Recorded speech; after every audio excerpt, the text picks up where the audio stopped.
The fire is banked down to its small red eye, just enough to hold the cold at bay. The door is shut, the latch dropped, and the blanket is over you with the familiar weight of a thing that has always been there. Nothing is required of you until morning. Not a single step, not a sound, not a decision. The night can do what it likes with the hours. None of them belong to work anymore. But somewhere in that same darkness, in a black wood, in a clearing where no road goes, a man is awake who may not sleep. He is crouched beside a great smouldering mound of earth and wood, wrapped against the cold, watching the colour of smoke by its own dim heat, feeding a fire that must not be allowed to either go out or go too far. He has been doing this for 5 days. He will be doing it for 3 or 4 more.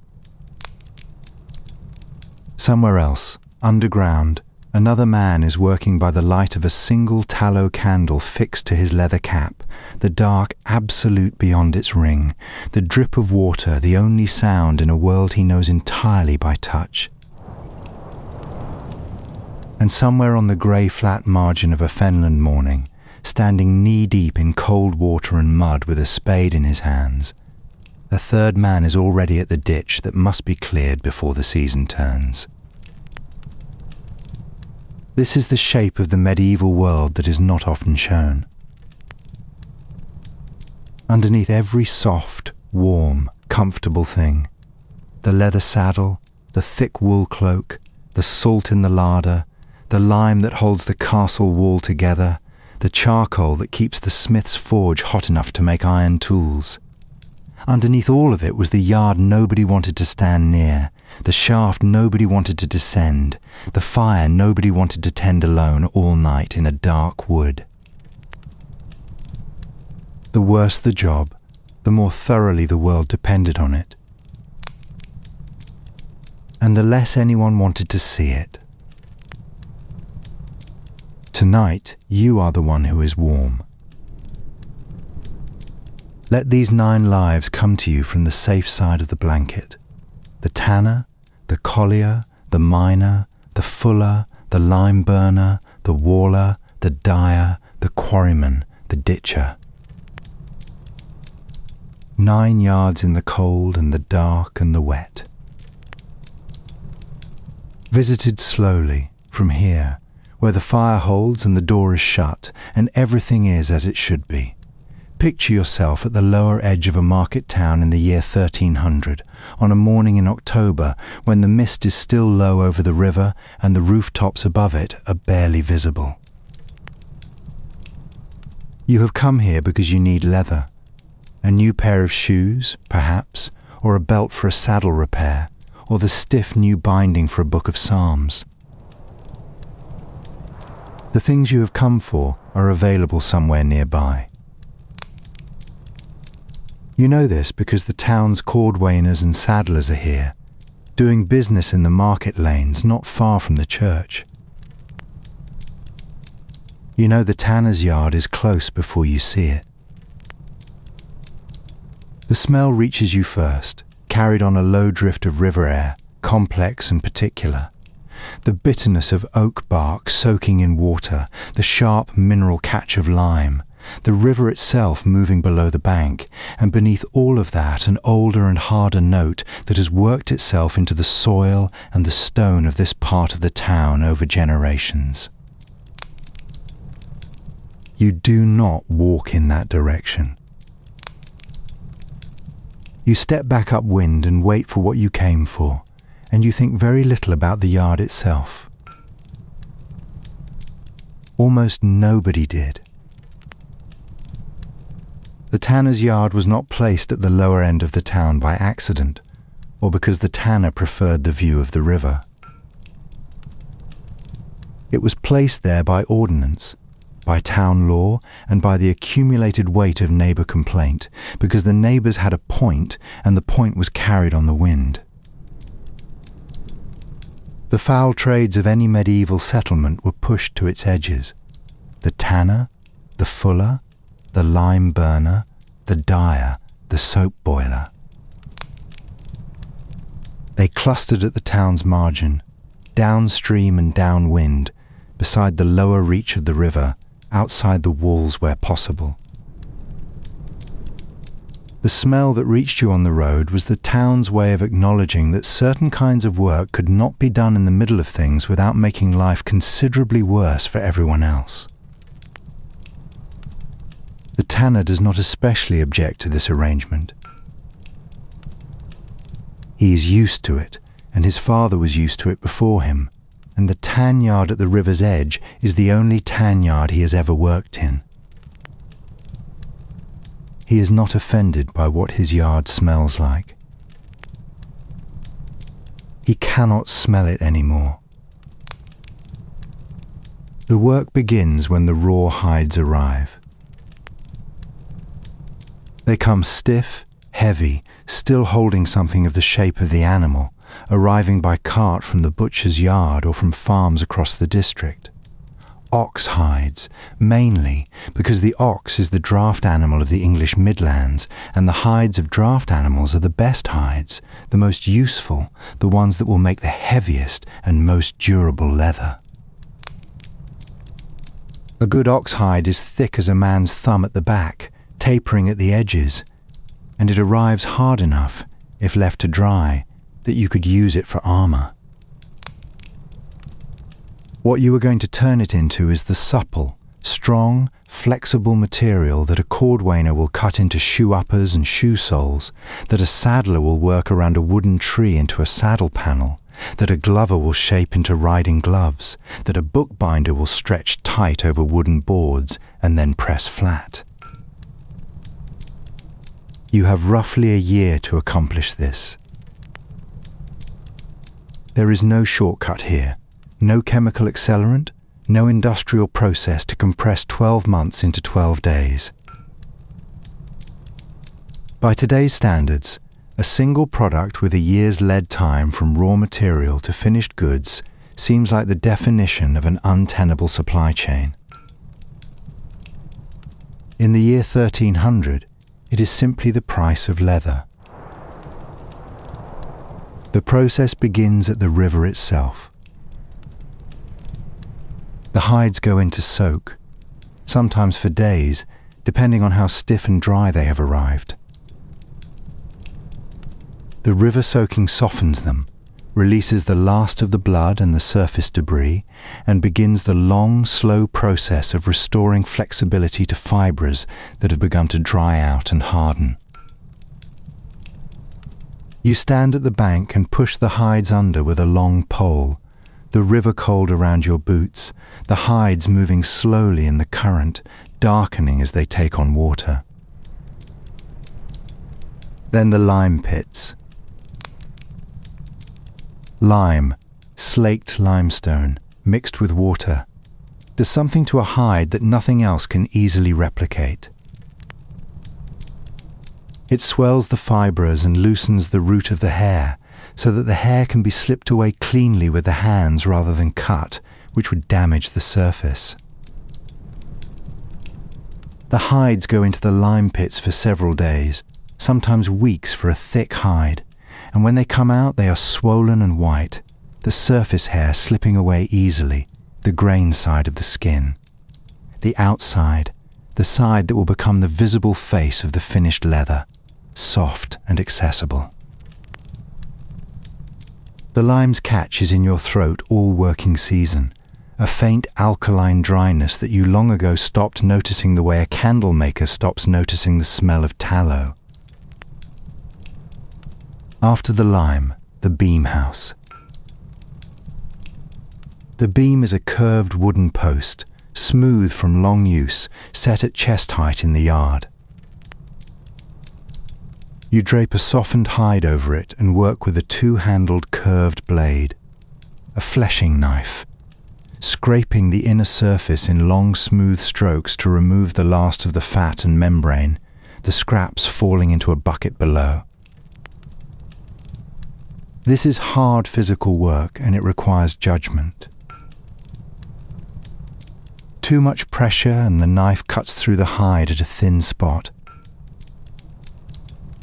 Too little and you leave fat behind that will prevent the tannin from penetrating. Good beaming is something you learn over years, not weeks. The knowledge lives in the pressure of the hands, in the angle of the wrists, in the way the hide sounds and gives under the blade.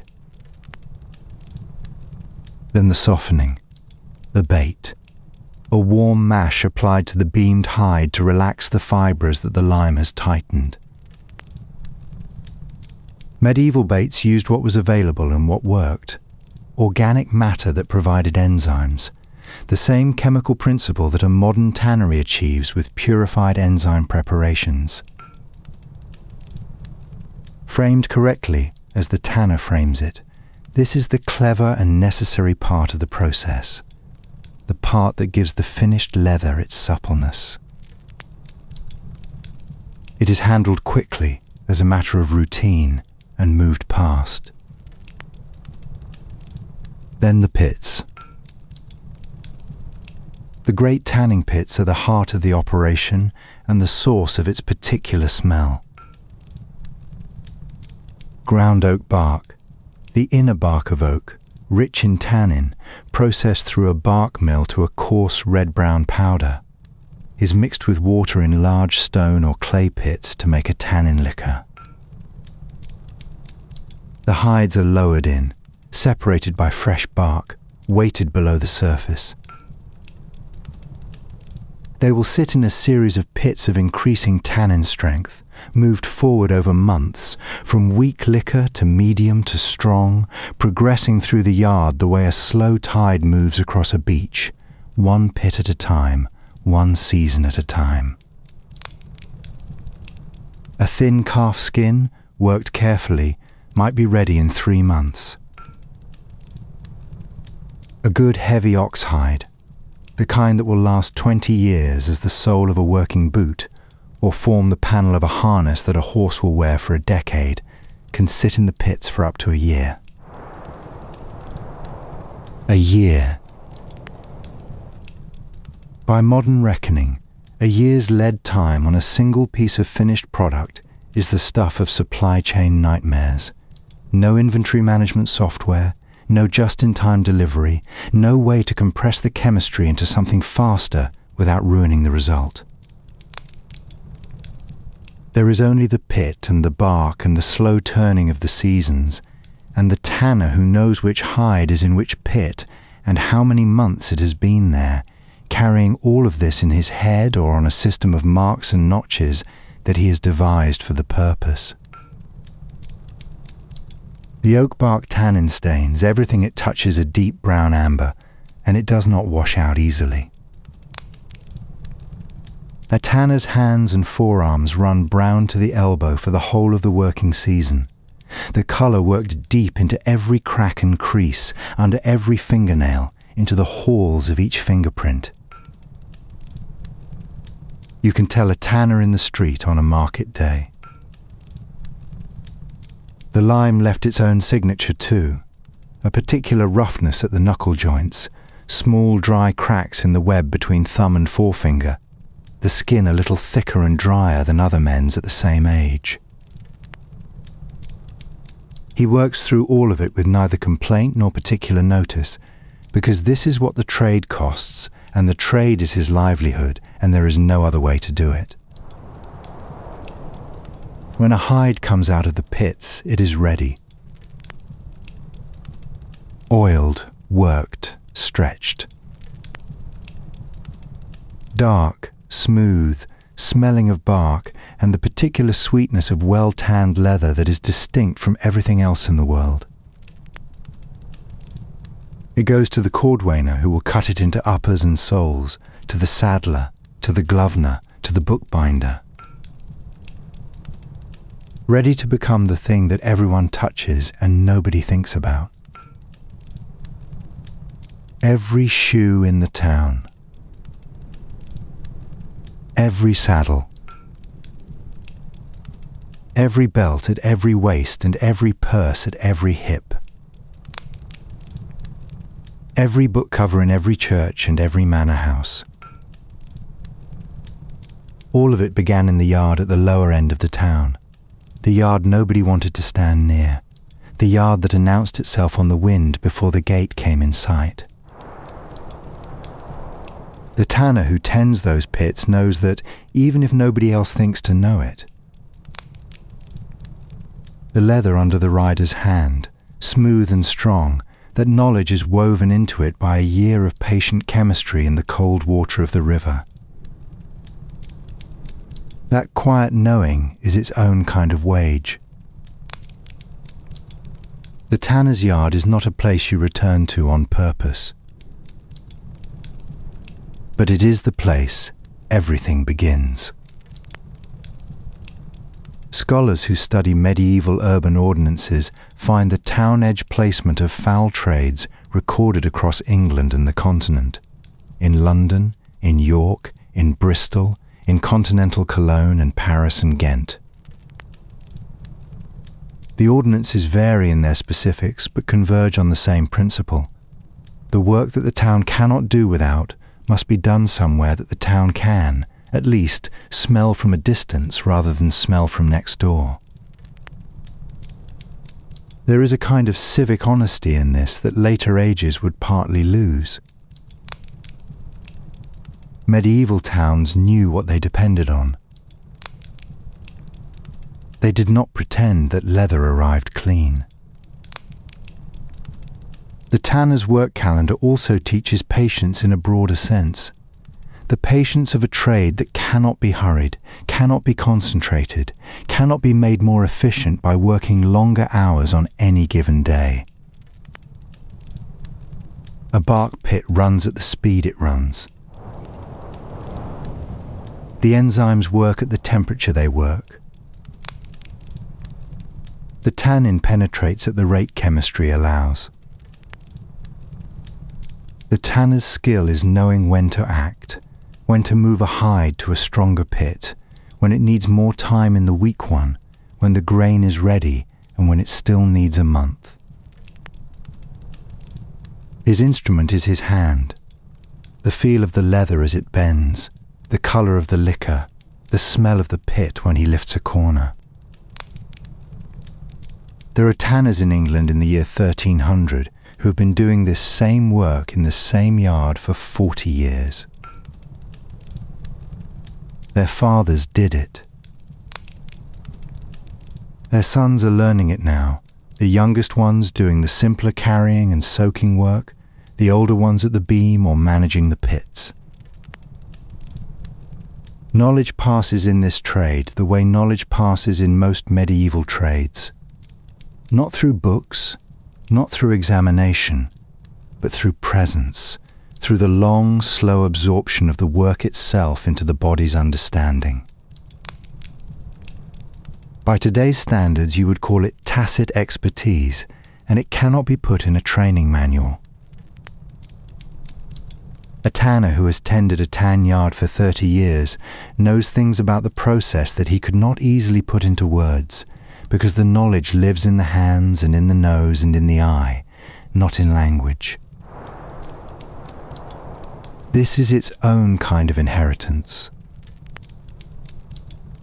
more durable than a written recipe, more reliable than an instruction. The smell of the yard that you stopped noticing in your first year of the trade and never noticed again after. The particular brown of a well-tanned hide pulled from the pit in October with another 2 months to go. The way the beam knife sounds on good beaming and the way it sounds when the hide is thin. The finished leather, when it goes out of the yard and into the cordwainer's shop, is beautiful. Not in the way a painting is beautiful or a carved capital. In the quiet way that a thing is beautiful when it is exactly what it ought to be. The right density, the right resilience, the right smell. The cordwainer who takes delivery of it knows it immediately. He can feel the year in it. Go deeper into the wood. Leave the town behind, leave the road, leave the sound of wheels and the distant church bell. The track narrows under the trees until it is more of a suggestion than a path, and then the trees close over it entirely, and the sky above is only grey patches between branches. The ground underfoot is soft with years of leaf fall, the sound of your footsteps muffled by it, and the wood is very quiet. Somewhere ahead you can smell smoke. Not the pleasant domestic smoke of a hearth fire, but a heavier, resinous, deeply woody smoke. The smoke of something that is not quite burning, that is cooking rather than flaming. A slow, dense smoke that carries on the still air with a particular persistence. You follow it until you find the clearing.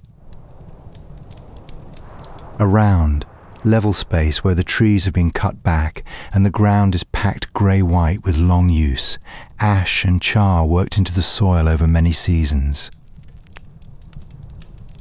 In the middle stands a mound, perhaps 12 feet across and 8 feet high, built from closely stacked cordwood, sealed under a thick skin of turf and earth, with a vent chimney at the crown from which a thin column of pale smoke rises steadily into the cold air. And beside the mound, on a rough stool cut from a split log, wrapped in a cloak so smoke-darkened it has lost whatever colour it started with a shovel across his knees and his eyes on the smoke, sits a man. He has been here for 5 days. He will be here for 3 or 4 more. He is the charcoal burner, the collier in the trade term of the age, and he lives in this clearing for weeks at a time, in the low turf hut set back from the mound, sleeping when the burn permits him to sleep, which is not often. There is no alarm clock to wake him at the right moment, no notification on any device, no colleague to tap his shoulder. There is only the mound, and the smoke, and the wind, and his own trained attention. The work is simple in principle. Convert cordwood into charcoal.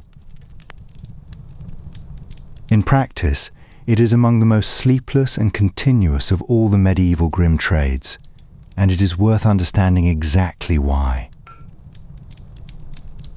The mound behind him, the clamp, took 3 days to build before the lighting. Cordwood must be cut to uniform length and split, then stacked with great care around a central chimney pole in a dome shape, the pieces laid so tightly that there are no large gaps but loosely enough that heat and gases can move. Around the outside, turf and earth are packed in a thick skin, 12 inches or more at the base, thinning toward the top, sealed to prevent any air getting in except where the vent holes are deliberately placed. Because the entire principle of charcoal making is the exclusion of air. A wood fire burns because air reaches it. Take the air away, or reduce it to the absolute minimum, and the wood does something different. It chars. It heats to a high temperature in an airless environment, driving off moisture and volatile gases, converting slowly to a dense black carbon that is chemically quite different from the wood it came from. Charcoal burns hotter and cleaner than wood, produces almost no smoke when it is burning at full heat, leaves no ash to speak of. A smith needs charcoal to get his forge hot enough to work iron. A lime kiln needs charcoal to calcine stone. A glass house needs charcoal for its furnace. Without charcoal, the essential high-temperature industries of medieval England stop working. Without them, the supply of iron tools and lime mortar and glass dries up. This man's 8 days of not sleeping in a clearing in the wood are what keeps the chain running. The clamp is lit at the core, a small fire worked down the chimney hole, and then begins the watch. The watch is the reason he cannot sleep.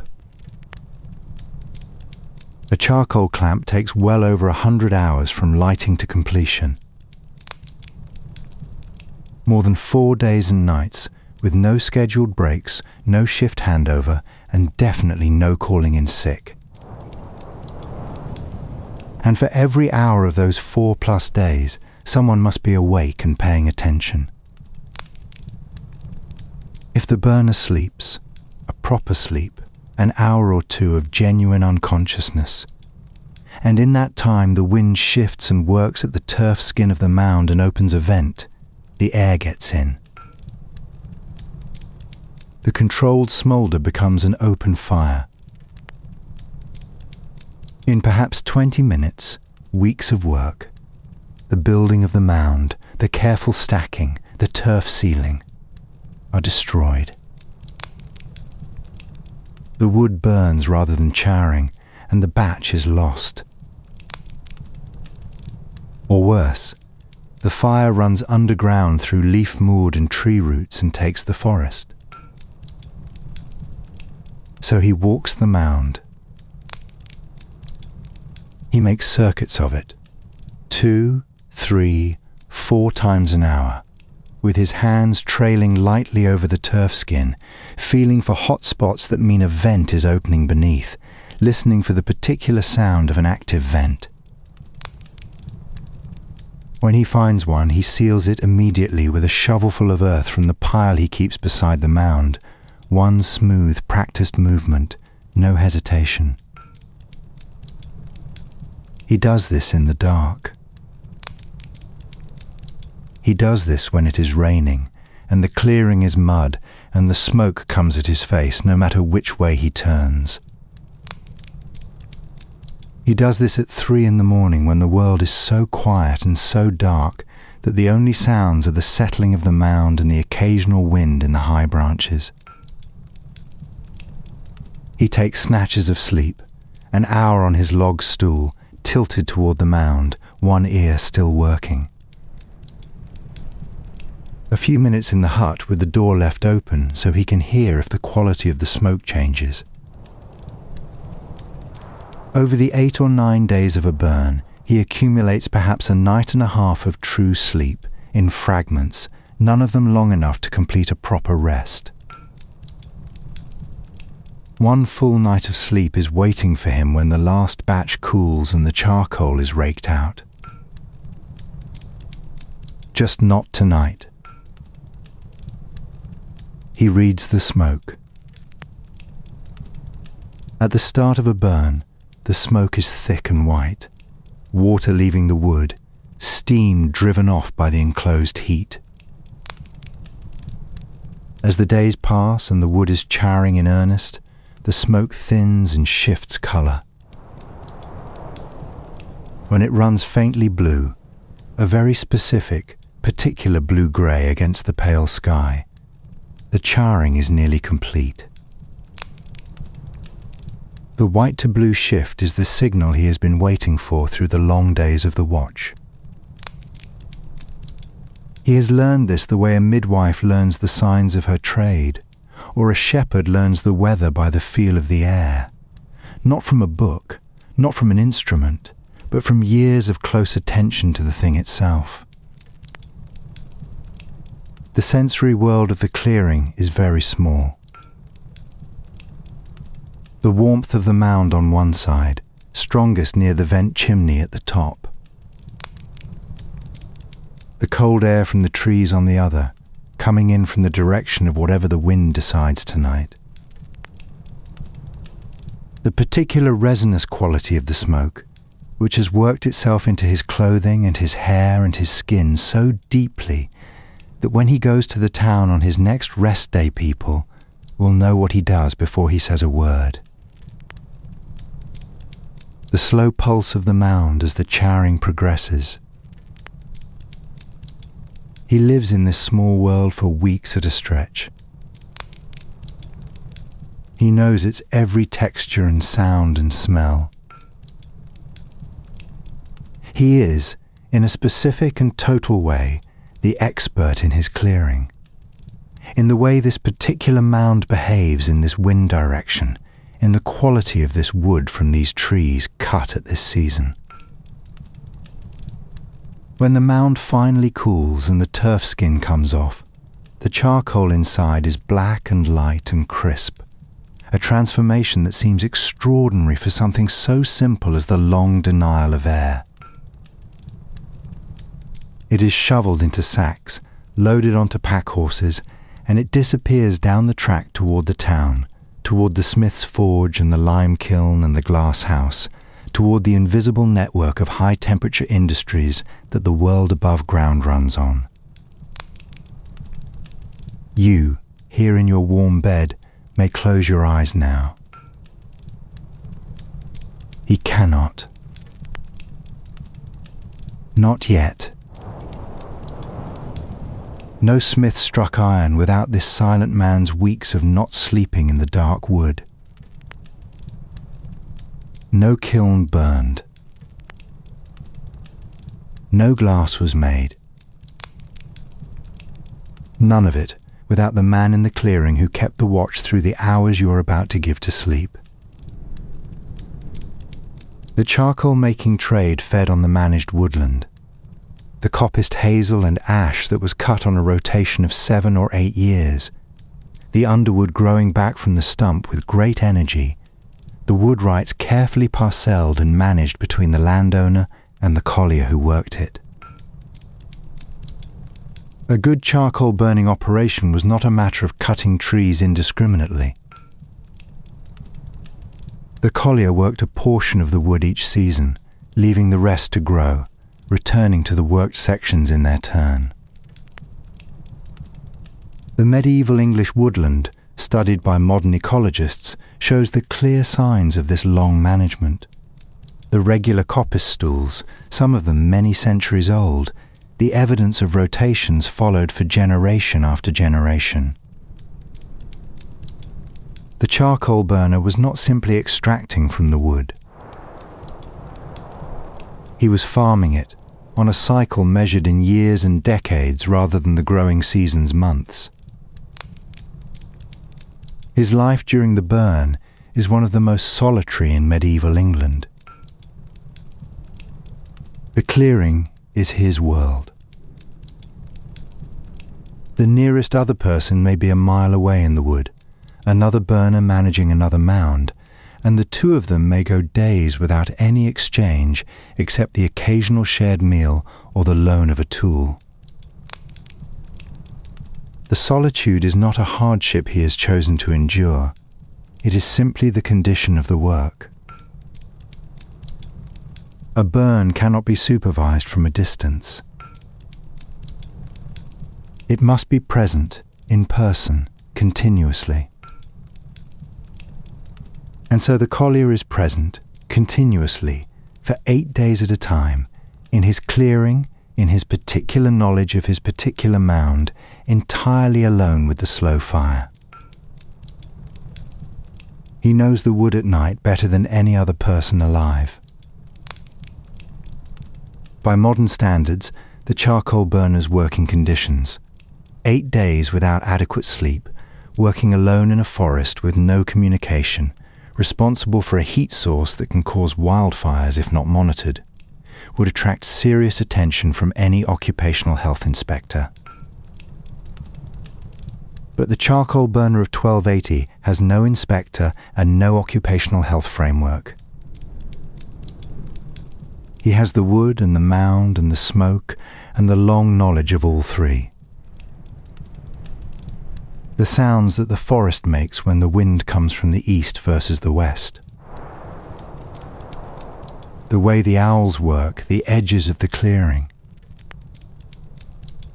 the sound of the mound settling as the charring progresses, a faint dry creak that says the wood inside is compressing as it loses its moisture and becomes charcoal. He has catalogued all of this without intending to, the way any person who spends enough time in one place catalogues it.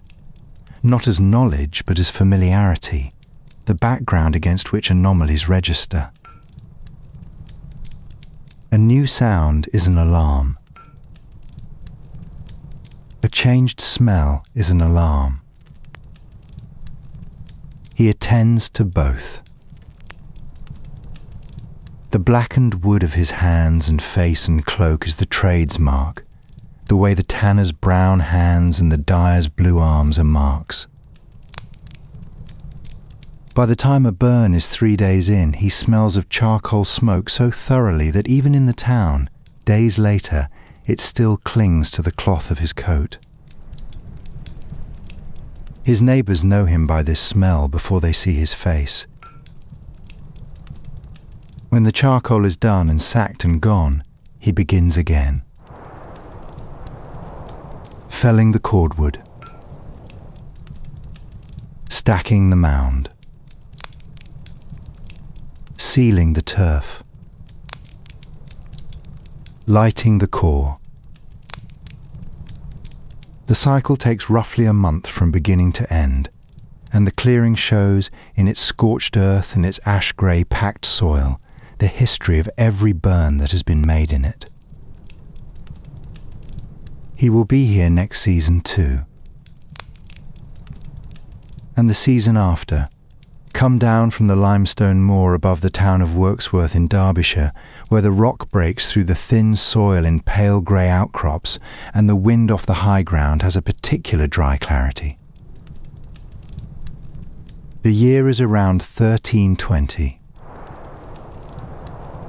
Walk across a field that looks odd if you pay attention to it, pocked with circular depressions, each perhaps 10 or 12 feet across, their edges rounded and softened by grass and time, but unmistakably not natural, not the work of water or animal. Some are very old, their lips long overgrown. Others are newer, the earth at their margins still raw.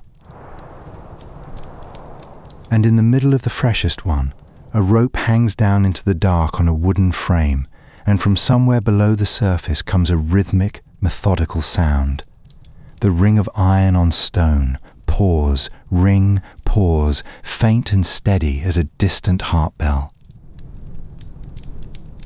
This is a lead mine. Or rather, this is a field of lead mines, the bell pits, as they are called, for the shape they assume underground. A shaft is sunk to the lead seam, no wider than a man's shoulders, just wide enough to work a pick and get oneself in and out.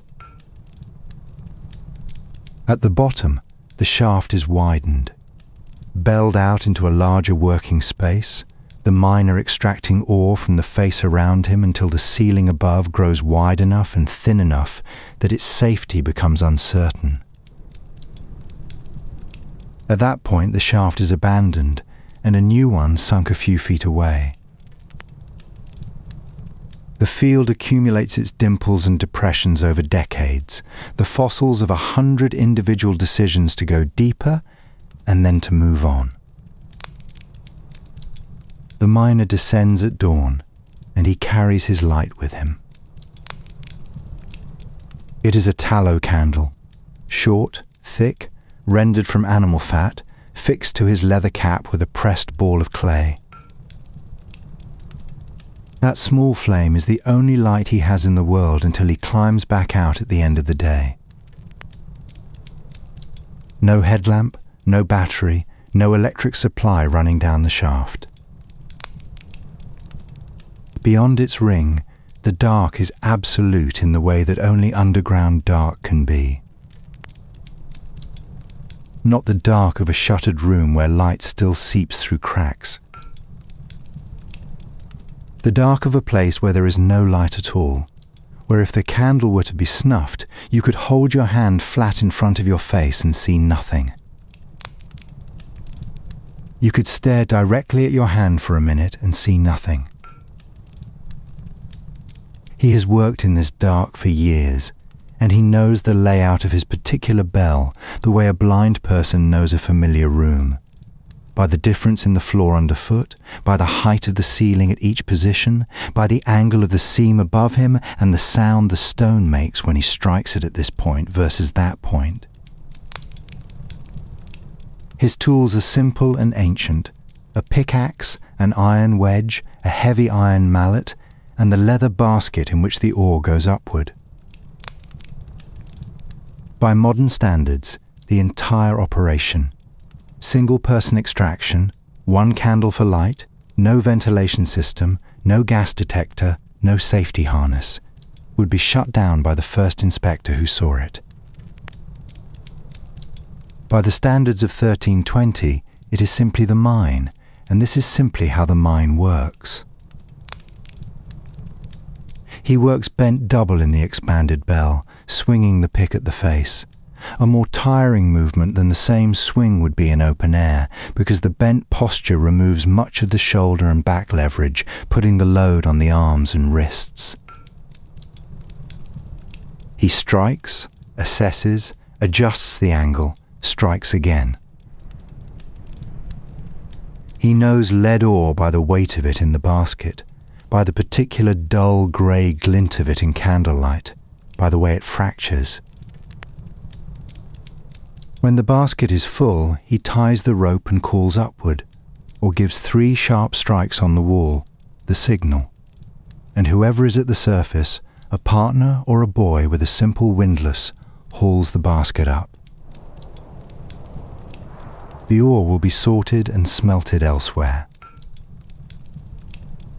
His job is to get it out of the ground. England mines lead in the Mendip Hills of Somerset, in the Peak District of Derbyshire, in the hills of the northern Pennines. Tin and copper and a little gold come out of Cornwall and Devon. Silver comes associated with some of the lead. Iron is mined across the Weald, across the Forest of Dean.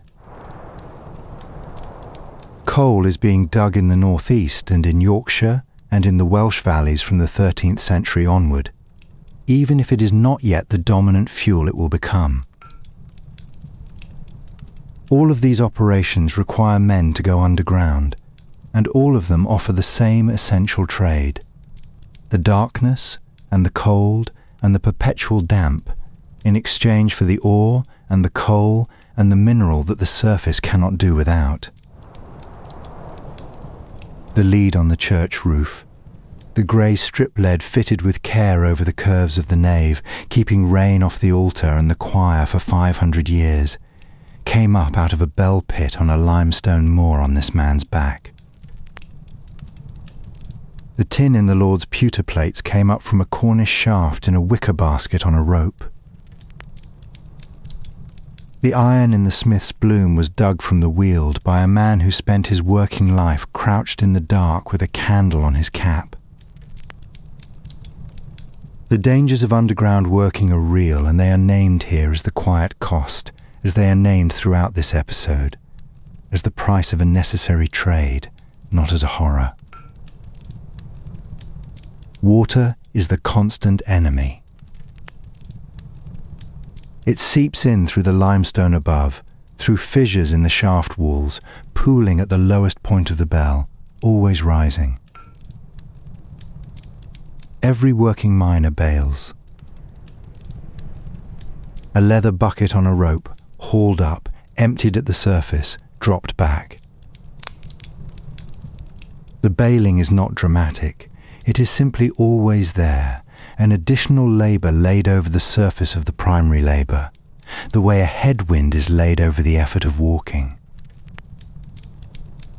A shaft that is not bailed becomes a flooded shaft, and a flooded shaft cannot be worked, and cannot be re-entered without pumping or bailing it out entirely. Weeks of work undone by a few days of neglect. The air grows stale in the deeper and older workings, in the expanded bells where the circulation from the shaft mouth does not reach efficiently.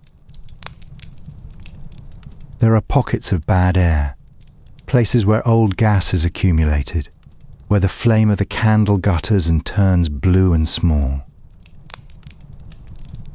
The candle is the instrument. A candle that burns small and pale blue is an alarm. You move away from it.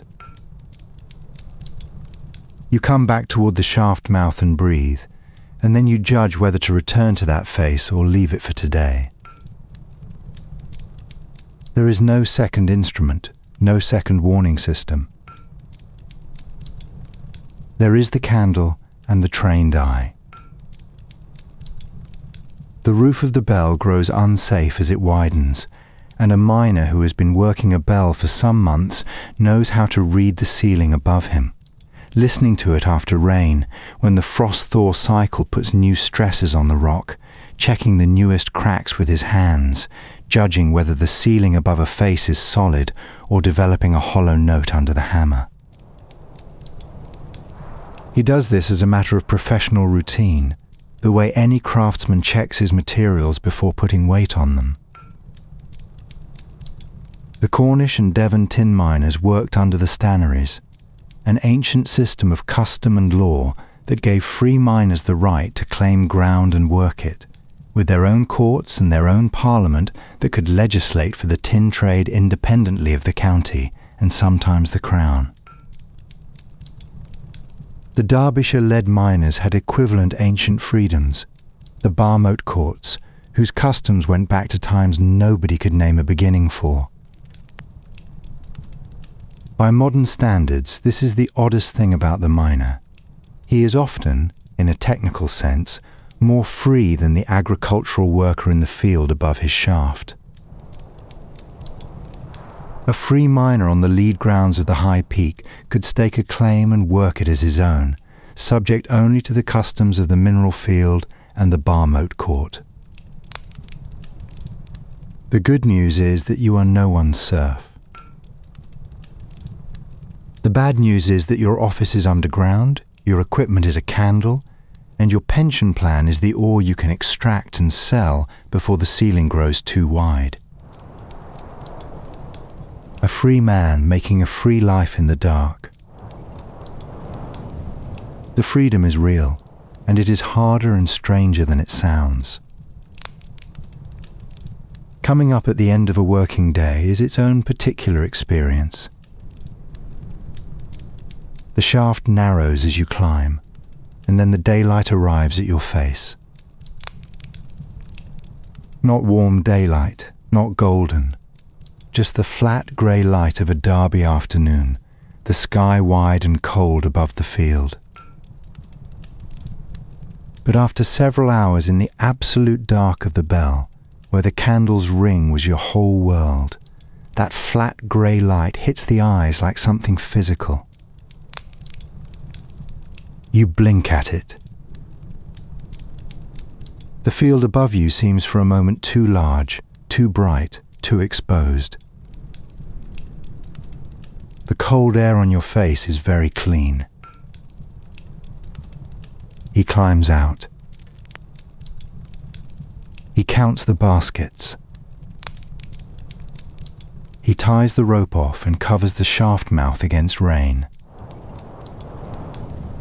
He goes home, moving slowly in the late afternoon light, the candle extinguished, the tools shouldered, the cold of the underground still in him despite the warmth of the air above.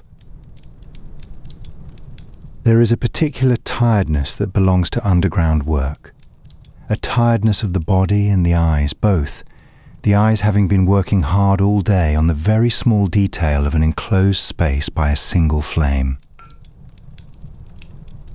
He will sleep well tonight.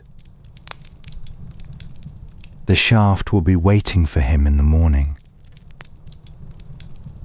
And the church roof keeps the rain off the choir. And the Lord eats from his pewter. And nobody in either building thinks, as they go about their comfortable evening, about the man who came blinking up into the afternoon light with his hands full of ore and his candle nearly burned to nothing. The medieval mining community was a specific kind of social world, distinct from the agricultural village and from the urban craft community. Mining settlements in the lead country of the High Peak and the tin country of Cornwall and Devon developed their own customs and cultures, their own language for the work and its features, their own legal structures. The bar moat, the stannery parliament, that gave them a degree of self-governance unusual for people of their economic station. The free miner who works his own claim is not a wealthy man. He eats simply, lives plainly, and the work he does daily would exhaust people accustomed to less physical labour very quickly. But he works for himself in the full sense. His output is his own. His decisions about when and how to work are his. His claim is recognised by the custom of the mineral field and can be defended in the bar moat court.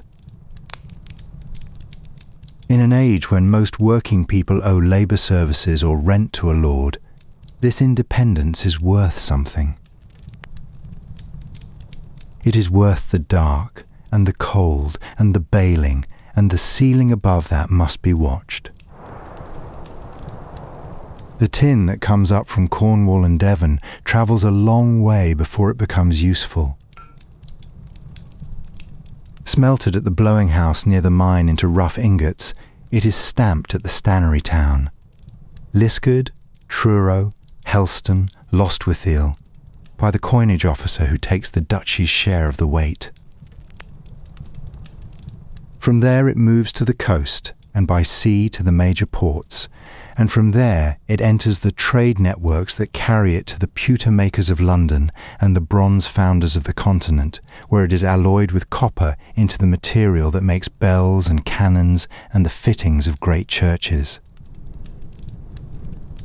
By the time the tin arrives at the London pewter workshop, it has crossed most of England and a significant stretch of sea. The pewter cup on the Lord's table weighs perhaps 6 ounces and cost perhaps 2 pence to make.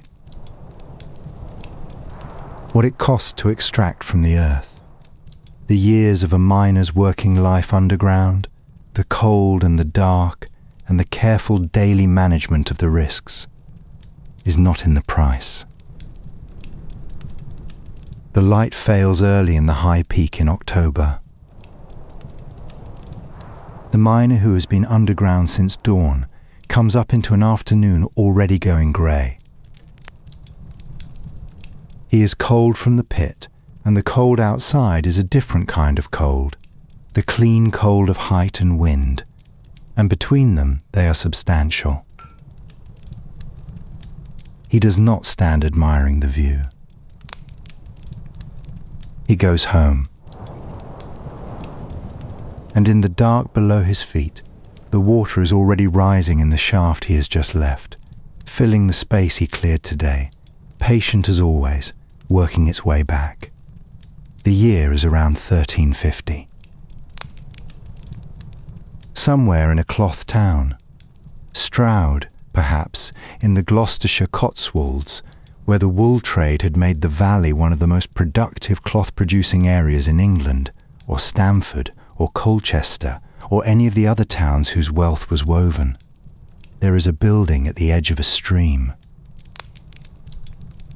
Low-built, wide-doored, with a sluice cut from the mill stream to feed the trough inside. You are going to walk toward it, and then, some yards before you reach it, you are going to find that your feet slow down. Not because anything blocks the road. The road is clear. You are going to slow down because the smell from the mill stream reaches you, warm and particular, and it is not a smell that encourages you to hurry toward its source. This is the fuller's shop. The fuller is at work. Wool that has just come off the loom is not what you are imagining when you think of thick, warm cloth. It is loose woven, still open in structure, greasy with the natural lanolin the sheep left in the fibres, weak enough to pull apart easily. It is, in its straight-from-the-loom state, something closer to a thin open fabric than the dense, strong, weatherproof cloth it will eventually become. It will not keep the rain off. It will not hold a shape for long. It is the raw material, not yet the finished thing. What transforms it is the fuller's work, and the fuller transforms it by what amounts to a form of deliberate and vigorous abuse. He shrinks it, compresses it, forces the fibres to lock together under the combined effects of heat, moisture, mechanical pressure, and time. This process is called fulling.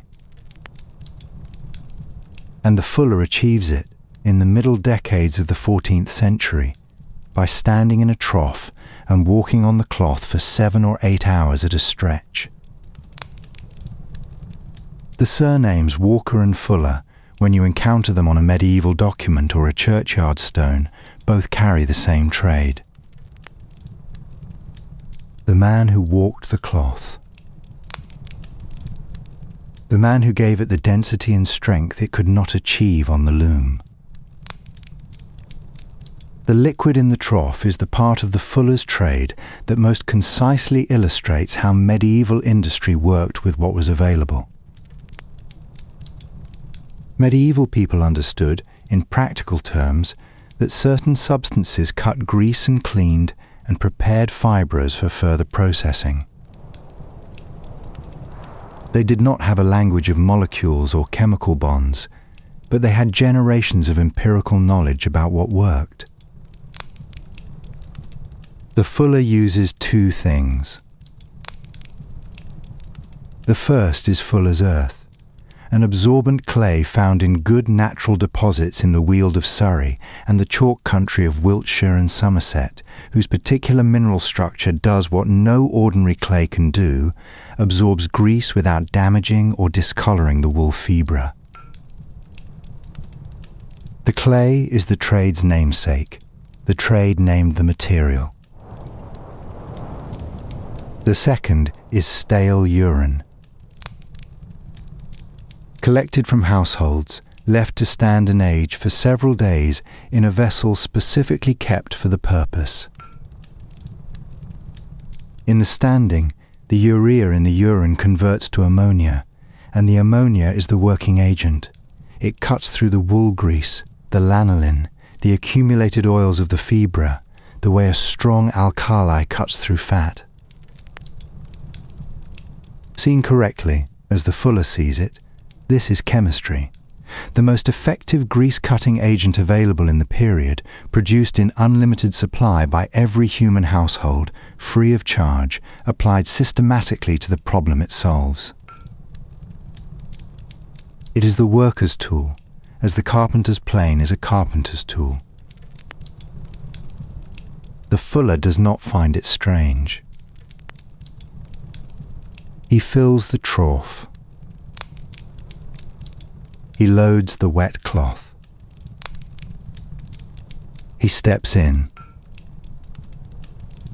7 or 8 hours of walking, 5 or 6 days a week.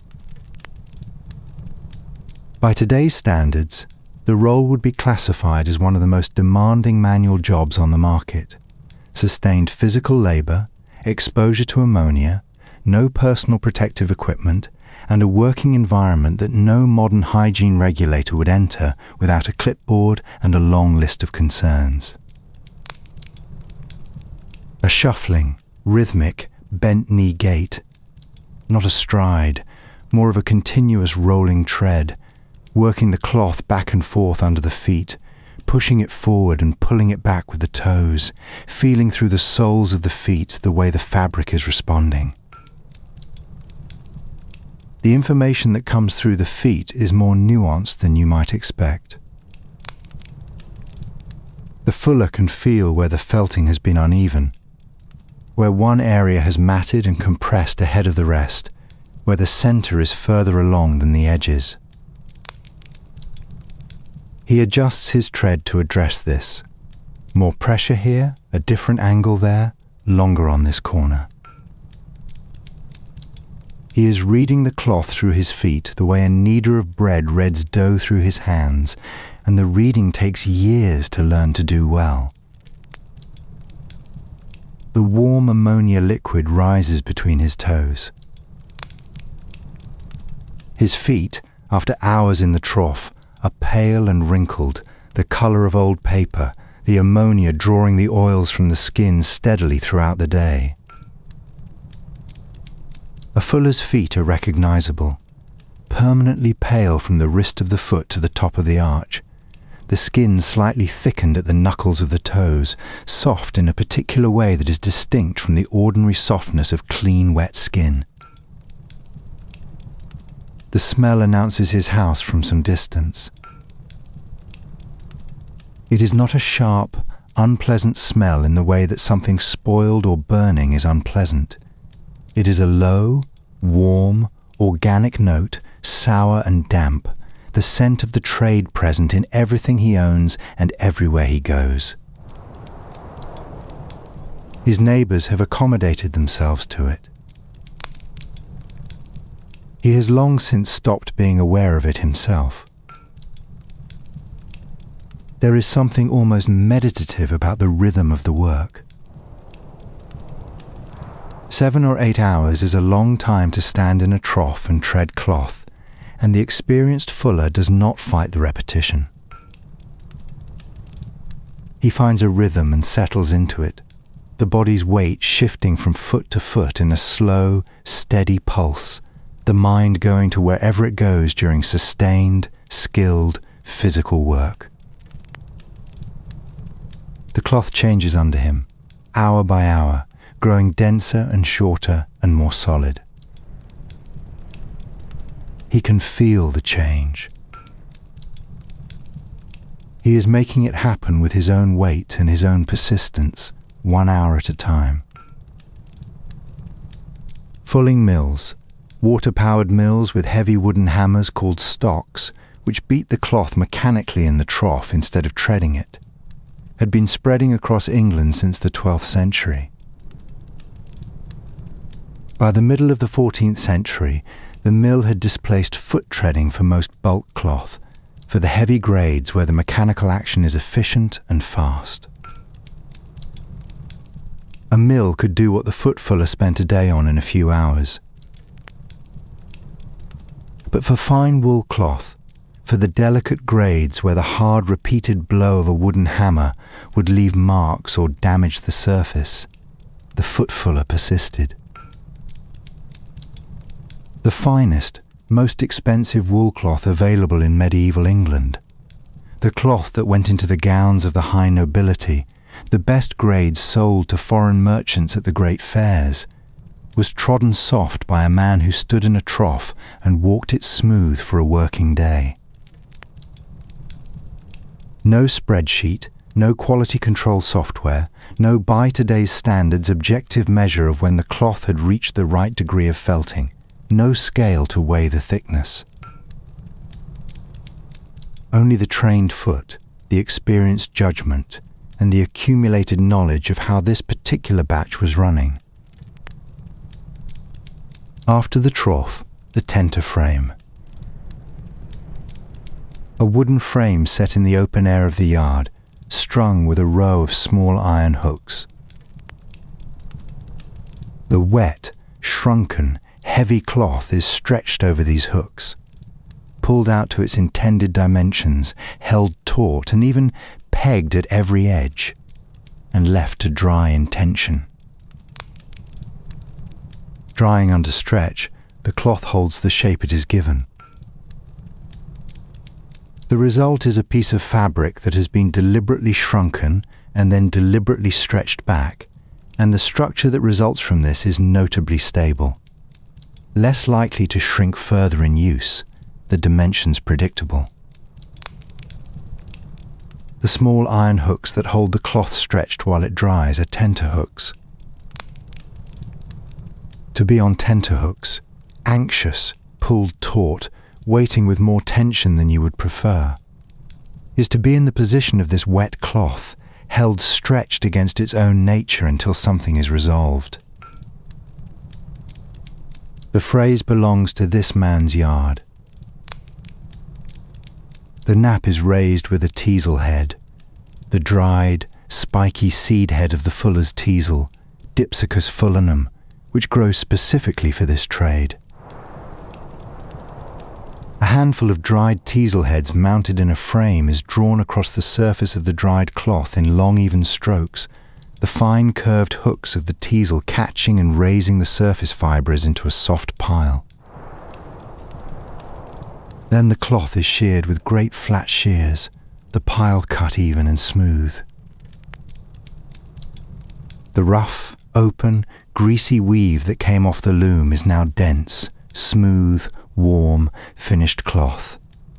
The transformation achieved by a man's feet and a wooden trough and 8 hours of patient walking. The Lord's cloak was soft because a man walked it soft.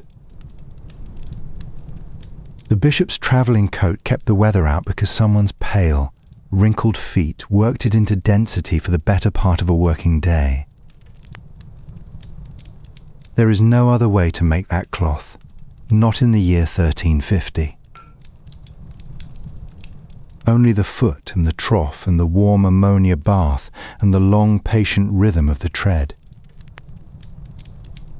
The fuller's trade is the step nobody thinks about. You know the wool grows on the sheep's back. That is obvious. You know the cloth is woven on a loom. That is the weaver's work, visible and understood. But between the loom and the finished garment lies the fuller's work, and it is rarely mentioned.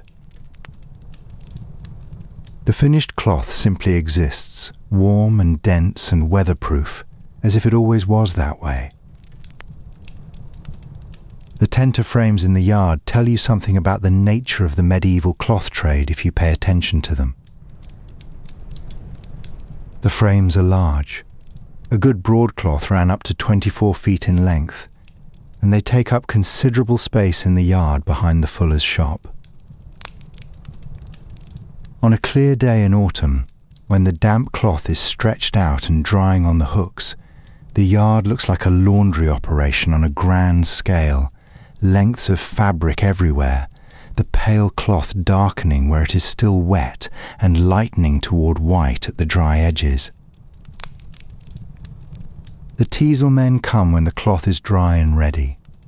A separate operation, sometimes done by the fuller himself, sometimes contracted to a specialist with his frames of teasel heads.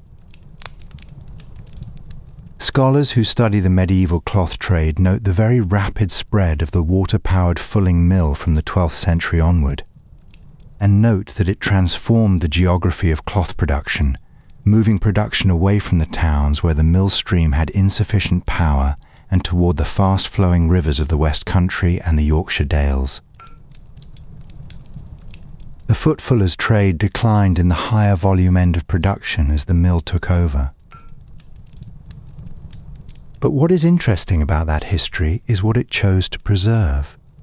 The foot fuller persisted, specifically and deliberately, for the grades of cloth that the mechanical process could not handle. The most valuable cloth in medieval England, the cloth that commanded the highest prices, that the grandest people wore, was, at its origin, handled by someone's feet. By modern standards, a cloth industry in which the finest product requires a person to stand in a trough for 7 hours would seem impossible to maintain. By the standards of the year 1350, it is simply what it costs to make good cloth, and the market has always understood that certain things cost what they cost. The trough drains at the end of the day. The fuller's feet are white and soft and cold to touch as he pulls them out and reaches for his boots. The cloth hangs on the tenterhooks in the last of the afternoon light, the tenterhooks doing their patient, stretched work of holding a thing extended until it is dry and set and ready.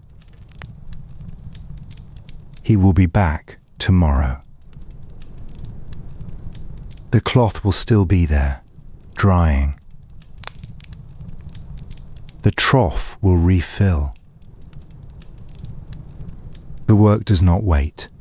In the chalk downlands of Kent and Sussex, and in the limestone country of the Mendips and the Cotswolds and the Derbyshire Peak, there is a particular feature of the landscape that you might pass without looking at twice. A low circular stone structure, perhaps 15 feet across and 12 feet high, built into a hillside or standing free in an open field, with a funnel-shaped cavity inside it open at the top and a draw hole at the base. Its masonry has weathered pale grey. At first glance, you might take it for the remains of a small tower or a round barn. This is a lime kiln, and around the year 1340 there was a man beside it, working through the night. Every stone wall in England, every castle wall, every cathedral wall, every town wall, every stone bridge, every stone cottage with dressed corner quoins, was held together by mortar. And mortar requires lime. Not the raw limestone or chalk from the quarry, but the calcined product of burning it, calcium oxide, quicklime, white and caustic, and chemically active. The lime burner makes it. The process begins with raw stone. Chalk or limestone comes from the quarry in rough lumps, irregular, pale, heavy. It is loaded into the kiln on top of the firebed at the base, filling the funnel-shaped interior in a careful arrangement that allows the heat to move up through the charge from below. The kiln is then fired, and fired hard. Temperatures high above what a domestic hearth achieves, sustained for 24 to 36 hours without interruption. At that sustained heat, a chemical change occurs. Calcium carbonate, the chalk, the limestone, loses its carbon dioxide. What remains is calcium oxide.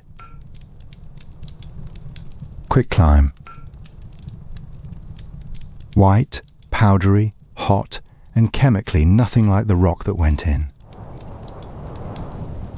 A modern kiln would do this with computer-controlled burners and temperature sensors logging the data every 30 seconds.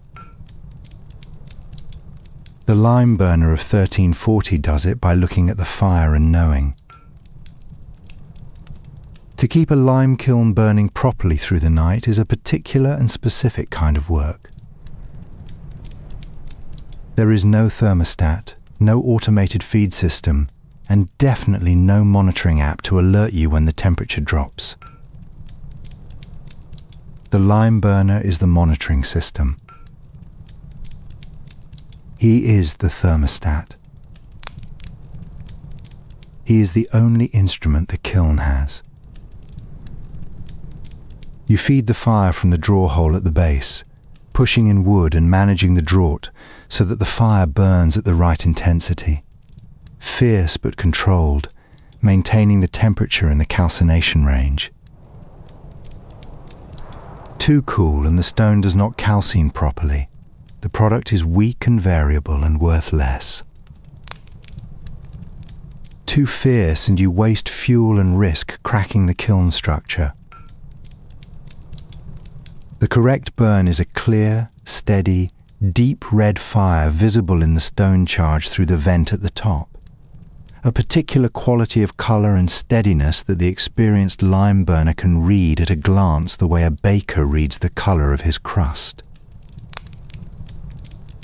The heat on your face in the cold of a night field is intense and radiant. The kiln glows from its draw hole and its vent gaps with a red that is almost beautiful against the dark sky. The way any controlled, managed fire has beauty when you are standing beside it rather than fighting it. You stand beside this fire for most of a day and all of a night, feeding it, watching it, keeping it where it needs to be. There is a danger in the work that touches something close to the thing you are doing right now in your warm bed. The burning limestone gives off carbon monoxide among the gases that move through the kiln charge. Carbon monoxide does not have a smell. It simply makes you drowsy. Progressively, quietly, it induces a sleepiness that the body mistakes for ordinary tiredness. A lime burner working through the night beside his kiln mouth is fighting the very drowsiness you are right now welcoming. Not the healthy approach of earned rest, but the quiet advance of something that will overcome him if he sits down against the warm stone of the kiln and closes his eyes. He stands. He moves. He walks around the kiln on a circuit that never quite stops. He has learned to recognize the specific, slightly wrong quality of that fume drowsiness as distinct from ordinary tiredness. Learned it the hard way, through experience, through the accounts of men who worked beside him who learned it the same way. He steps back from the draw hole when the feeling comes, moves upwind, breathes deeply, shakes himself, and goes back to the fire. Quicklime itself is a material that commands the most careful handling once it comes out of the kiln. Calcium oxide reacts violently with water. Lime wetted on the skin burns, a chemical burn, slow to develop, persistent once it has started. A cart of freshly raked quicklime caught in the rain can heat so rapidly that the lime itself catches fire, the cartboard scorching from within, the chemical reaction needing no spark, only the water the rain provides. The lime burner keeps his fresh product sacked and sealed as quickly as possible after raking it from the draw hole, because damp air is already beginning to change it, drawing moisture from the atmosphere to begin the slaking reaction. The white dust is on everything. Fine limestone dust, raised by the raking and the handling of the calcined material, settles on the lime burner's coat and hat and hair. By the end of a burn, he is white from the shoulders up, chalk pale with fine stone dust, the dust worked into every fold of his clothing and settling in the corners of his eyes and on his eyelashes. He coughs it out with the efficient, brief cough of a man who has done this his whole life, and he goes back to the fire. The long-term cost of working with stone dust, of breathing a fine mineral powder through years and decades of work, is a slow accumulation in the lung tissue that the period does not name or understand, only observes in its outcome. The quarrymen and lime burners who cough more than other men as they grow older, whose breath shortens before other men's does. By modern standards, dust, suppression and respiratory protection are the first provisions any quarry operator makes. In the year 1340, there are no provisions. There is the dust and the man and the trade that he has chosen or been born to. This is named here as the quiet cost of the trade, as it has been named for each trade in this episode, as part of the true picture, not a dwelling. When the burn is complete, the draw hole is opened and the quicklime is raked out in great hot white heaps. It is shoveled into sacks while it is still warm, sacked before the damp air can reach it, loaded onto a cart for delivery to the building site. Slaked with water in careful proportions, it becomes mortar. By modern standards, lime mortar is the conservation mason's preferred material for historic buildings, more flexible than Portland cement, more forgiving of the slight movement that all old masonry makes over centuries, and more durable in the long run for old stone. The fact that it is also what was available in the medieval period is one of the period's quieter pieces of good fortune. It becomes the plaster laid between the dressed stones of a cathedral wall, spread into the joint with a trowel, and allowed to carbonate back to calcium carbonate as it dries, returning, chemically, toward what it began as, but now in a form that will hold 2 blocks of stone together for 500 years. It becomes the plaster coat on the interior wall of a church, the white ground on which a painter will lay a Virgin in blue and a Christ in gold. It becomes the lime wash on the outside of a timber frame house, keeping the rain off the wattle and daub. Every stone wall in England, every arched bridge, every cathedral vault, all of it stuck together by this man's fire. He tends the kiln through the night in the cold of a chalk downland field, reading the fire, fighting the fumes, keeping himself moving and awake while the rest of the world sleeps. He does not sign his work. There is no stone in any cathedral that records the name of the man who burned the lime that holds the cathedral together. The wall stands. That is sufficient. His fire is still red against the dark when the first grey of dawn comes up over the downland, and he does not stop.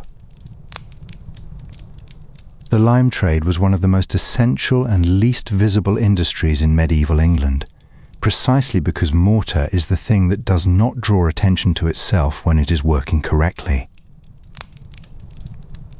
You notice mortar only when a wall falls. When the wall stands, for 50 years, for 100, for the 500 that many medieval walls managed, the mortar is simply there, doing its job in the joints, the invisible connective tissue of every stone building in the country. Mortar is not only lime. The lime is slaked with water to become calcium hydroxide, slaked lime, and then mixed with sand and water in proportions that the mason's tradition has worked out over generations. The mix used for a foundation course is different from the mix used for a fine joint in dressed ashlar. The mix that works in a damp riverside location is different from the mix that works on an exposed downland wall. The lime burner supplies the ingredient, the mason and his labourers control the mixing, and the building lasts or fails depending on whether both did their work correctly and whether the proportions were right. The lime burner does not usually know what building his lime goes into. He delivers it sacked to the building site and it disappears into the construction work, becoming unidentifiable within hours of being laid. He has no way of knowing, looking at a finished cathedral, which of the 10,000 joints his lime is in.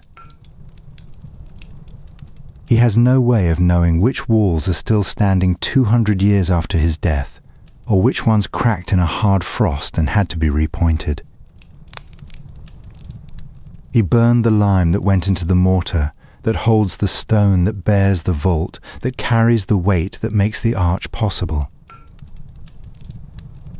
That is the chain. And in the chain he is the beginning. The man who stood beside the kiln all night and fought the fumes and kept the fire at the right temperature and brought the chalk to its transformation. The scale of lime production in medieval England was substantial because the building programme of the period was substantial.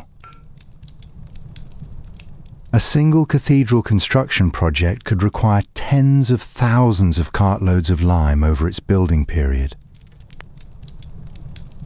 The production of all that lime required kilns burning continuously, quarries supplying chalk and limestone as fast as they could cut it, and men tending those kilns through the nights when the burning is in progress.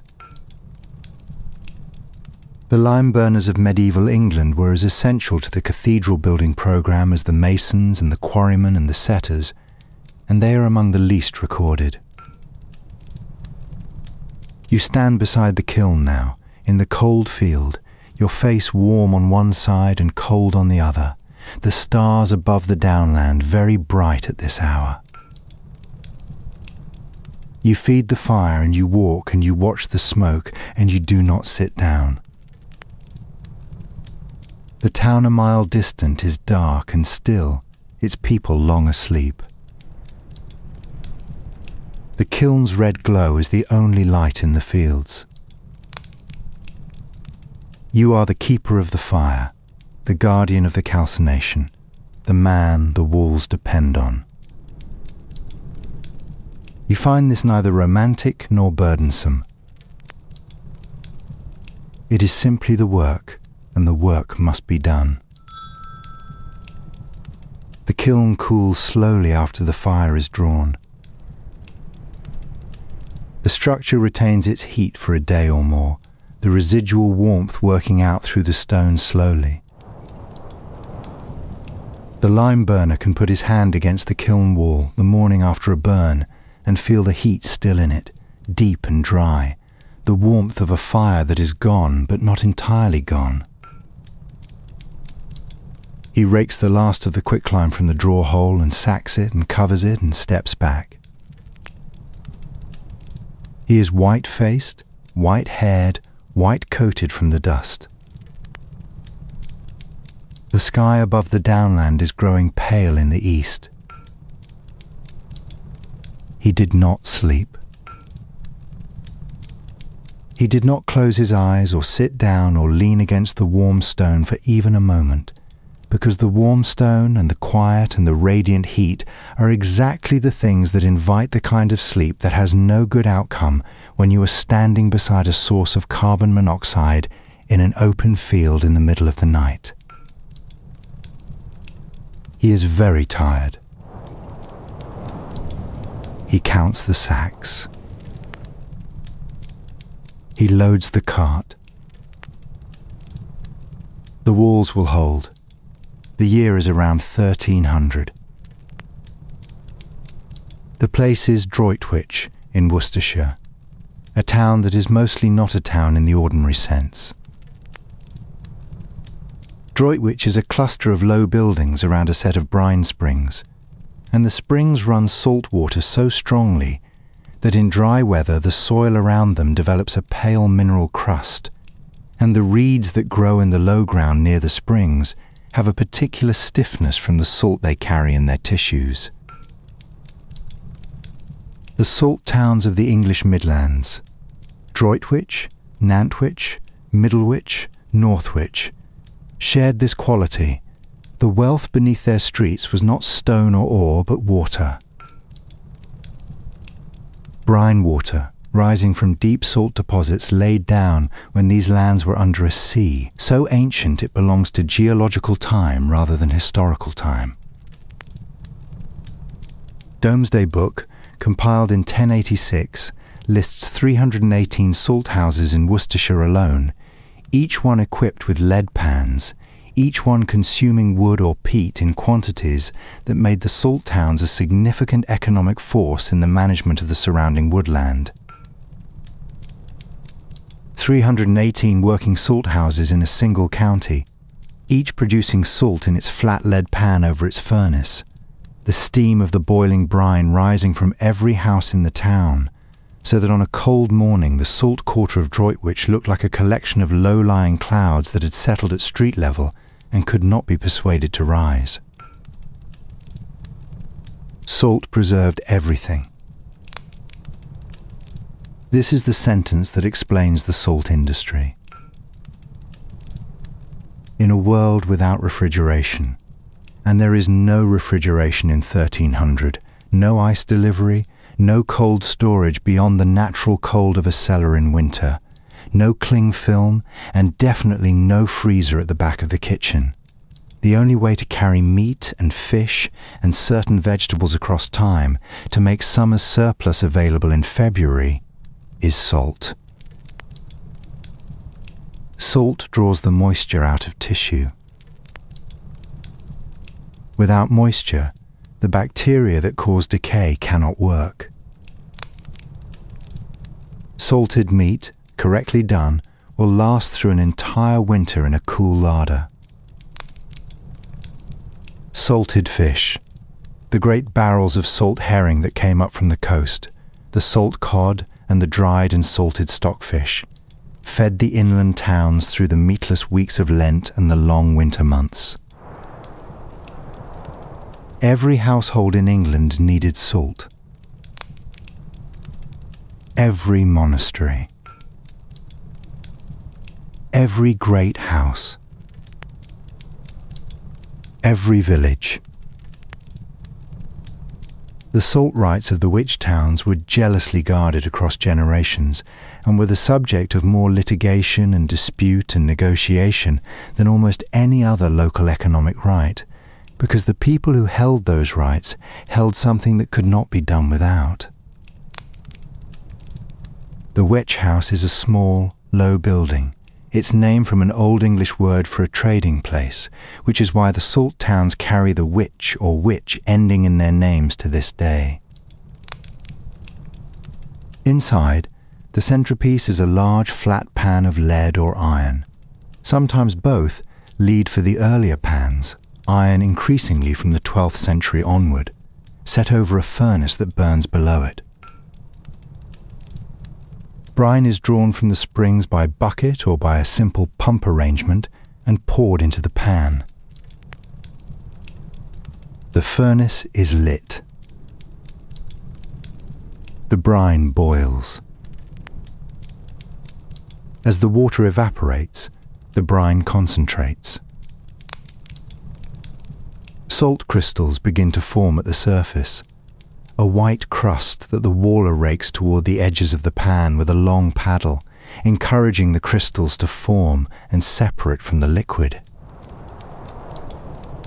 The crystals are scooped out into wicker baskets to drain, and more brine is added to the pan, and the process continues, hour after hour, the furnace burning, and the pan boiling, and the steam rising, and the waller tending the pan through the working day and into the night. The waller, the person who tends the boiling pan, who reads the state of the brine and manages the heat of the furnace and rakes the forming salt toward the edge, was often a woman in the witch houses of Worcestershire and Cheshire. This is a fact of the trade, recorded and accepted. The tending of the pan required close attention and sustained presence, and the kind of patient, continuous, skilled management that was divided between men and women by the logic of the work itself rather than by any particular rule. The women who worked the salt pans did so as a recognized and necessary trade in an industry that fed the country. The heat inside the witch house is not the pleasant, radiant warmth of a domestic fire. It is the heat of a furnace burning continuously in a low-ceilinged building with limited ventilation, and it is both relentless and damp. Steam rises from the boiling pan in a continuous wall, condensing on the roof beams and dripping back, condensing on every surface. Your clothing is permanently damp in the witch house. Your skin is permanently damp. Salt from the steam crystallizes on your forearms and in your hair and in the creases of your wrists. By the end of a shift, you taste brine when you run your tongue across your lips, and the corners of your eyes have a faint white crust. The scald risk is always present. A pan of boiling brine that splashes, from a piece of wood falling into the furnace, from a sudden surge of heat, reaches the exposed arm or face without warning. The waller learns to move around the pan with a particular attentiveness, always conscious of the level of the boil, keeping the appropriate distance when the brine is running high and hot. This attentiveness becomes so habitual that she may not consciously notice she is exercising it. The body builds the care in until it is automatic. The furnace must be fed continuously. Someone brings the wood and loads the firebox, keeping the fire at the right temperature for the boil. Hot enough to concentrate the brine efficiently, not so fierce that the salt scorches or yellows at the bottom of the pan. The quality of the salt the Wych House produces depends directly on the management of this heat, and good salt, white, clean crystallized, free-flowing, sells for more than poor salt. The waller's judgment of the fire is the quality control of the product. The salt comes out of the pan in accumulated crystals, shoveled from the draining baskets into storage. From there it is packed into barrels or blocks or sacks for transport. Salt moved enormous distances in medieval England, from the Wych towns inland, out by pack horse and cart to the coastal towns, north to the fishing communities, south to the great monasteries and manors, in every direction to every kind of community that needed it. A cartload of Droitwich salt might travel 50 miles before it reached the household where it would be used. The right to sit above or below the great silver salt cellar on the table of a lord. The social divide of above the salt and below the salt that placed each guest according to their rank. Those 4 words of social discrimination rest on the product of this steaming low shed. By modern standards, this is a condiment. By the standards of 1300, it is the thing that stands between the household and hunger in February. Every salted side of bacon that carried a family through the winter. Every barrel of herring preserved for the cold months. Every cask of dried cod at a monastery in Lent. All of it passed first through a low, hot, steam-filled building by a brine spring, through the hands of a waller raking salt crystals in the permanent fog of the boil. The steam rises from the pan. The furnace holds. The crystals accumulate in the basket. The winter meat is safe. The salt town has a sound as well as a smell. The furnaces beneath the pans roar steadily, low and consistent, the sound of combustion at scale. Not the sharp crackle of a domestic fire, but the sustained bass note of an industrial furnace running hour after hour.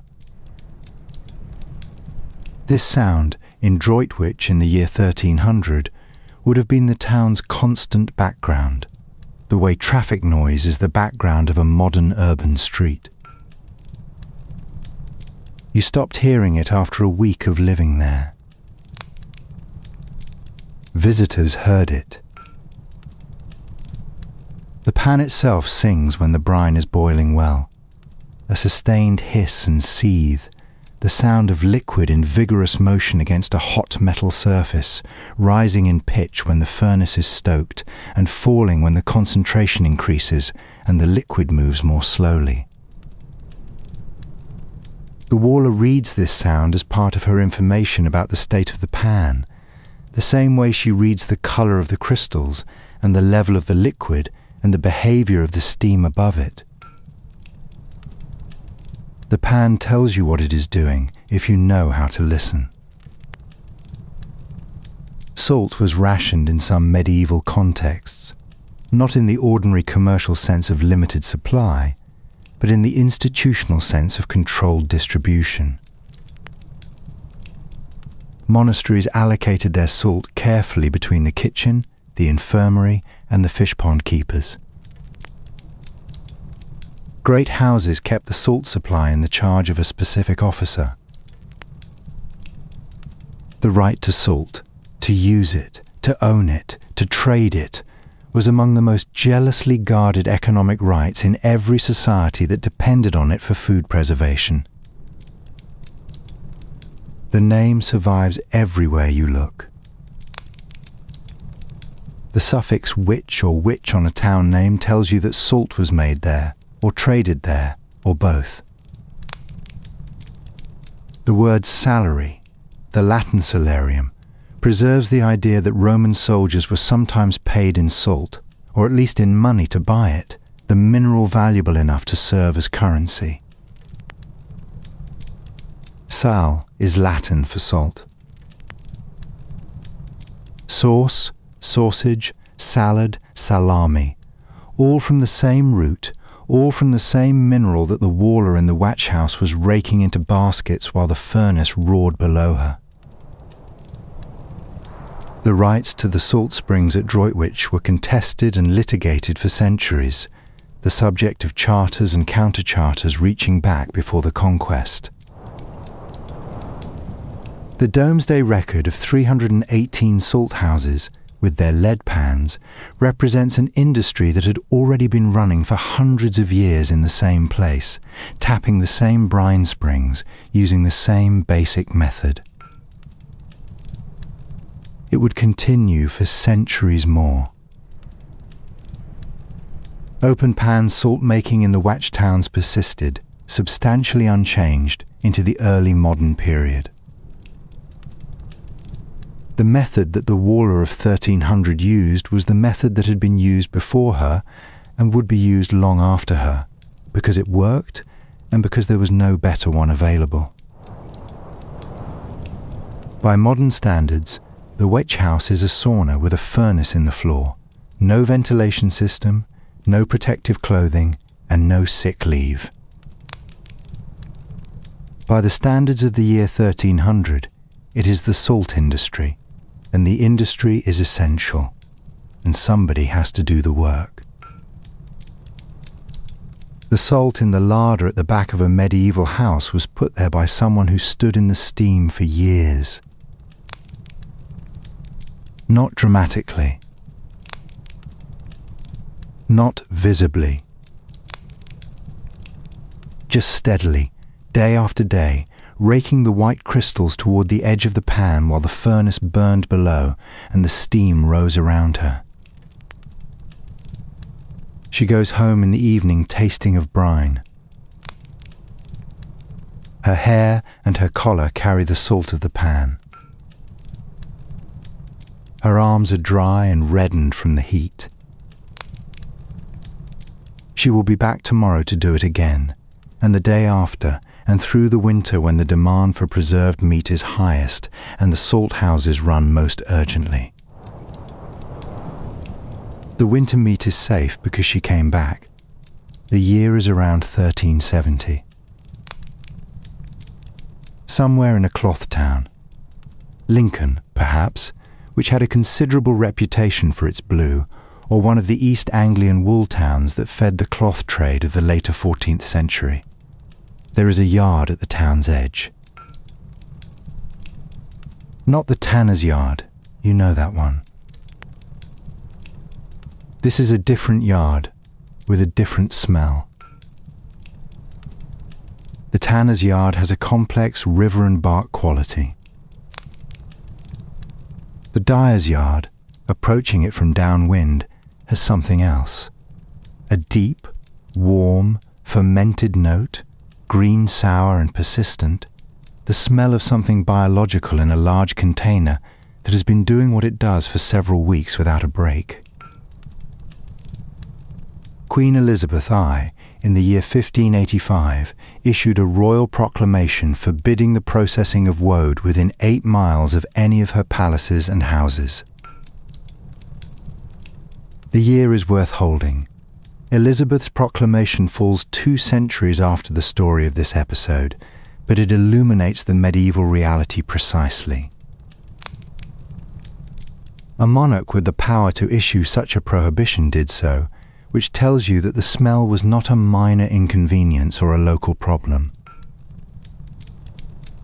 It was a smell that royal households felt required a specific buffer zone of 8 miles to be tolerable.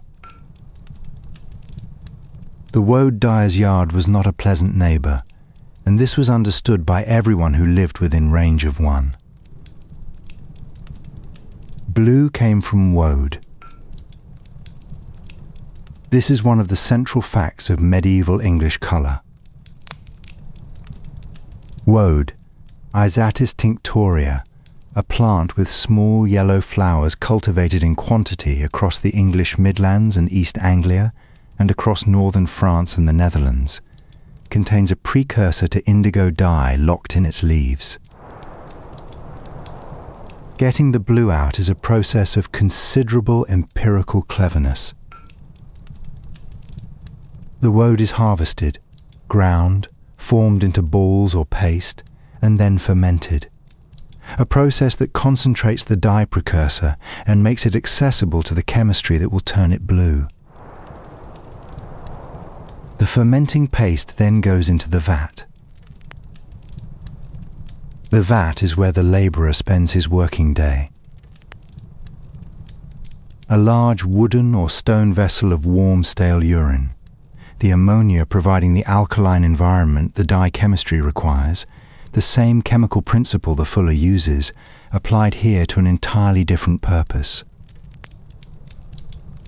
The woad paste goes in, the cloth goes in. The cloth comes out yellow-green. Not blue. Yellow-green, the colour of new leaves or of something that has gone wrong, and a person watching for the first time would be entirely excused for thinking the whole process had failed. But the dyer's labourer who has done this 100 times knows what comes next. He hauls the cloth out of the vat with a long paddle and carries the dripping, heavy, yellow-green fabric to the airing frames outside. And in the air, the colour changes. The oxygen in the air reaches the dye molecule. The oxidation happens in minutes, visibly, while you watch. The yellow-green shifting, developing, turning toward blue. It is one of the persistent small miracles of the dyer's yard, and it happens every time a batch of cloth comes out of the vat, and no amount of familiarity makes it less strange. A thing that came out of a vat the colour of old grass is turning blue in the morning air. The cloth goes back in the vat, comes back out, aired again. A deeper shade developing with each cycle of dipping and airing, the colour building layer by layer, the same principle as laying glazes on a painting. Each layer translucent, the depth accumulating through repetition. 3 dippings gives a light blue. 8 or 10 gives the rich, deep blue that commands the highest price in the market.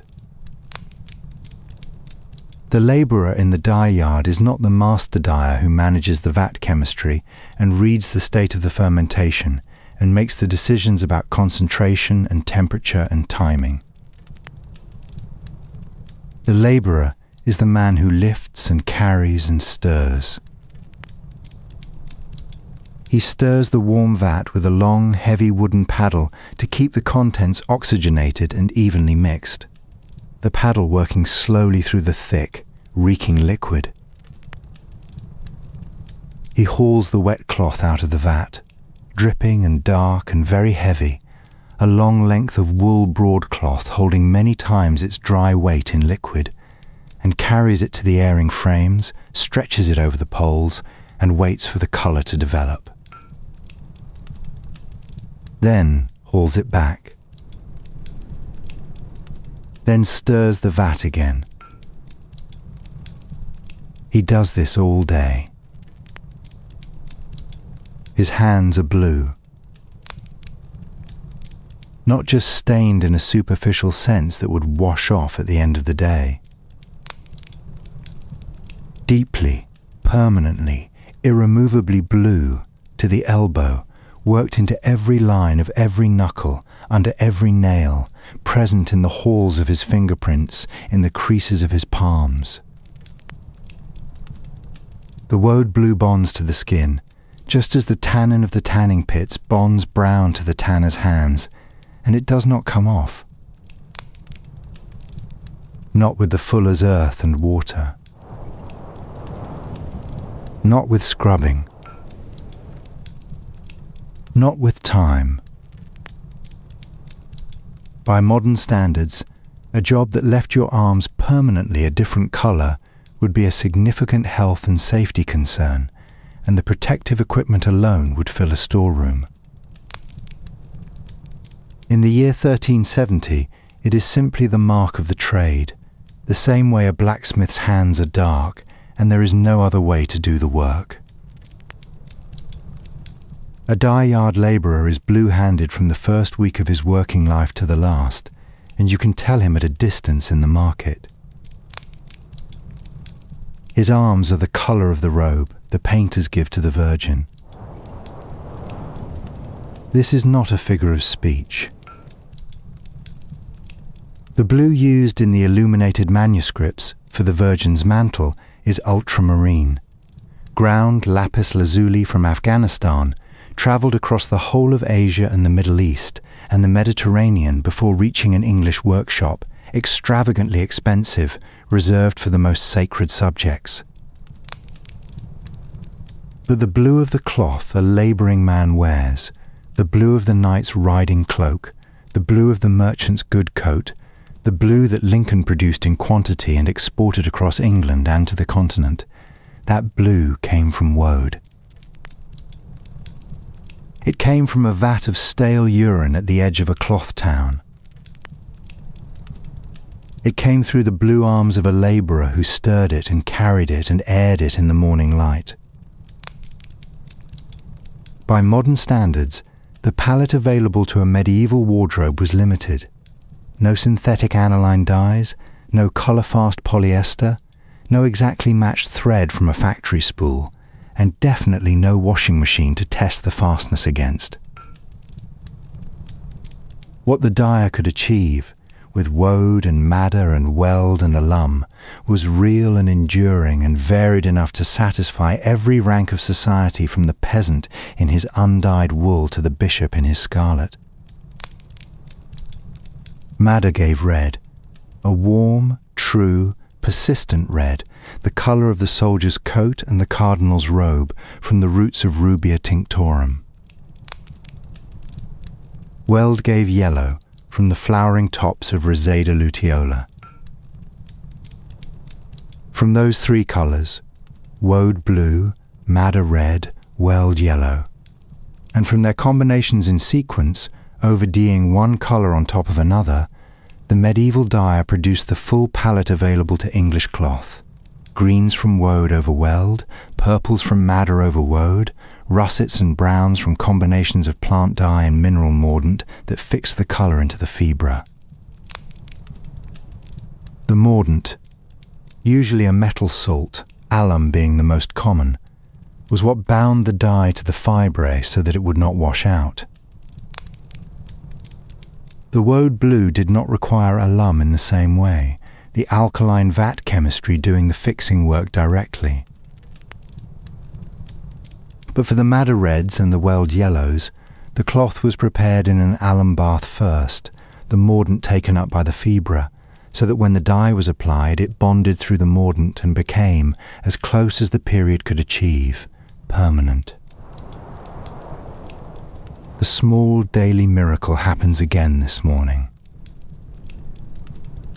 The paddle turns the vat. The cloth comes out yellow-green and is carried to the air. And the air turns it blue while the labourer watches for the 100th morning in a row and goes to stir the vat again. The blue of the Virgin's robe in the church window, where the morning light makes it luminous and cold and beautiful against the stone. That particular blue began in a warm, reeking vat at the edge of a cloth town, made by a man whose arms carried its evidence for the rest of his life. The English woad trade was substantial in the 14th century, cultivated particularly in the Midlands, in Lincolnshire, in Bedfordshire, in Hampshire, and in the cloth counties that needed a reliable supply of blue. The plant required good arable land and considerable labour to process, and the processing, grinding, fermenting, balling and drying, produced the smell that Elizabeth I would later legislate against, long before the actual dyeing began.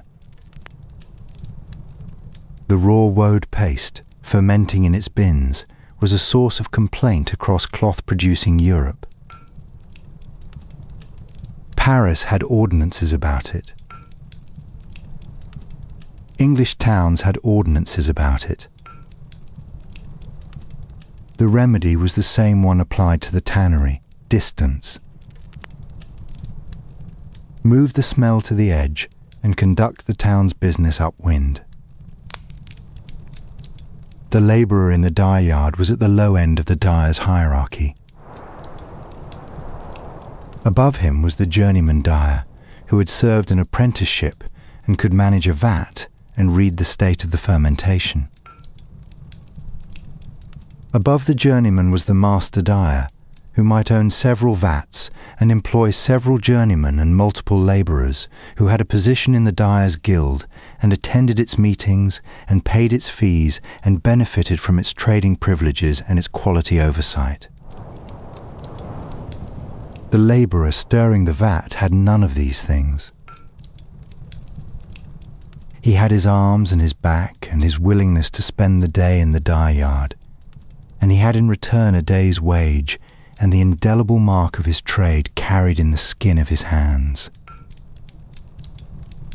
Scholars who study the medieval colour trade note that woad blue was the colour of everyday life in England in a way that is hard to convey to a modern reader surrounded by synthetic dyes. Your shirt might be any colour because synthetic dyes are cheap.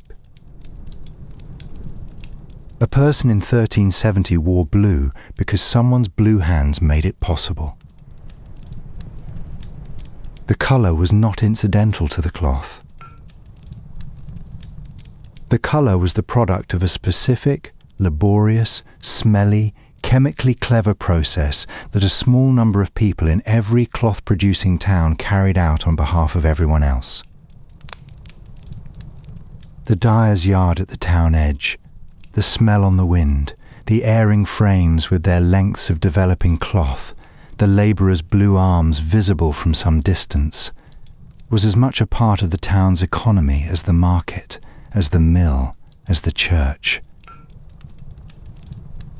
Less celebrated, more necessary. The small daily miracle happens again this morning.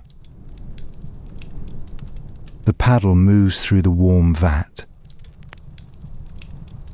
The cloth comes out yellow-green and is carried to the airing frames. The air turns it blue while the labourer watches, patient as always, going to stir the vat again without particular ceremony.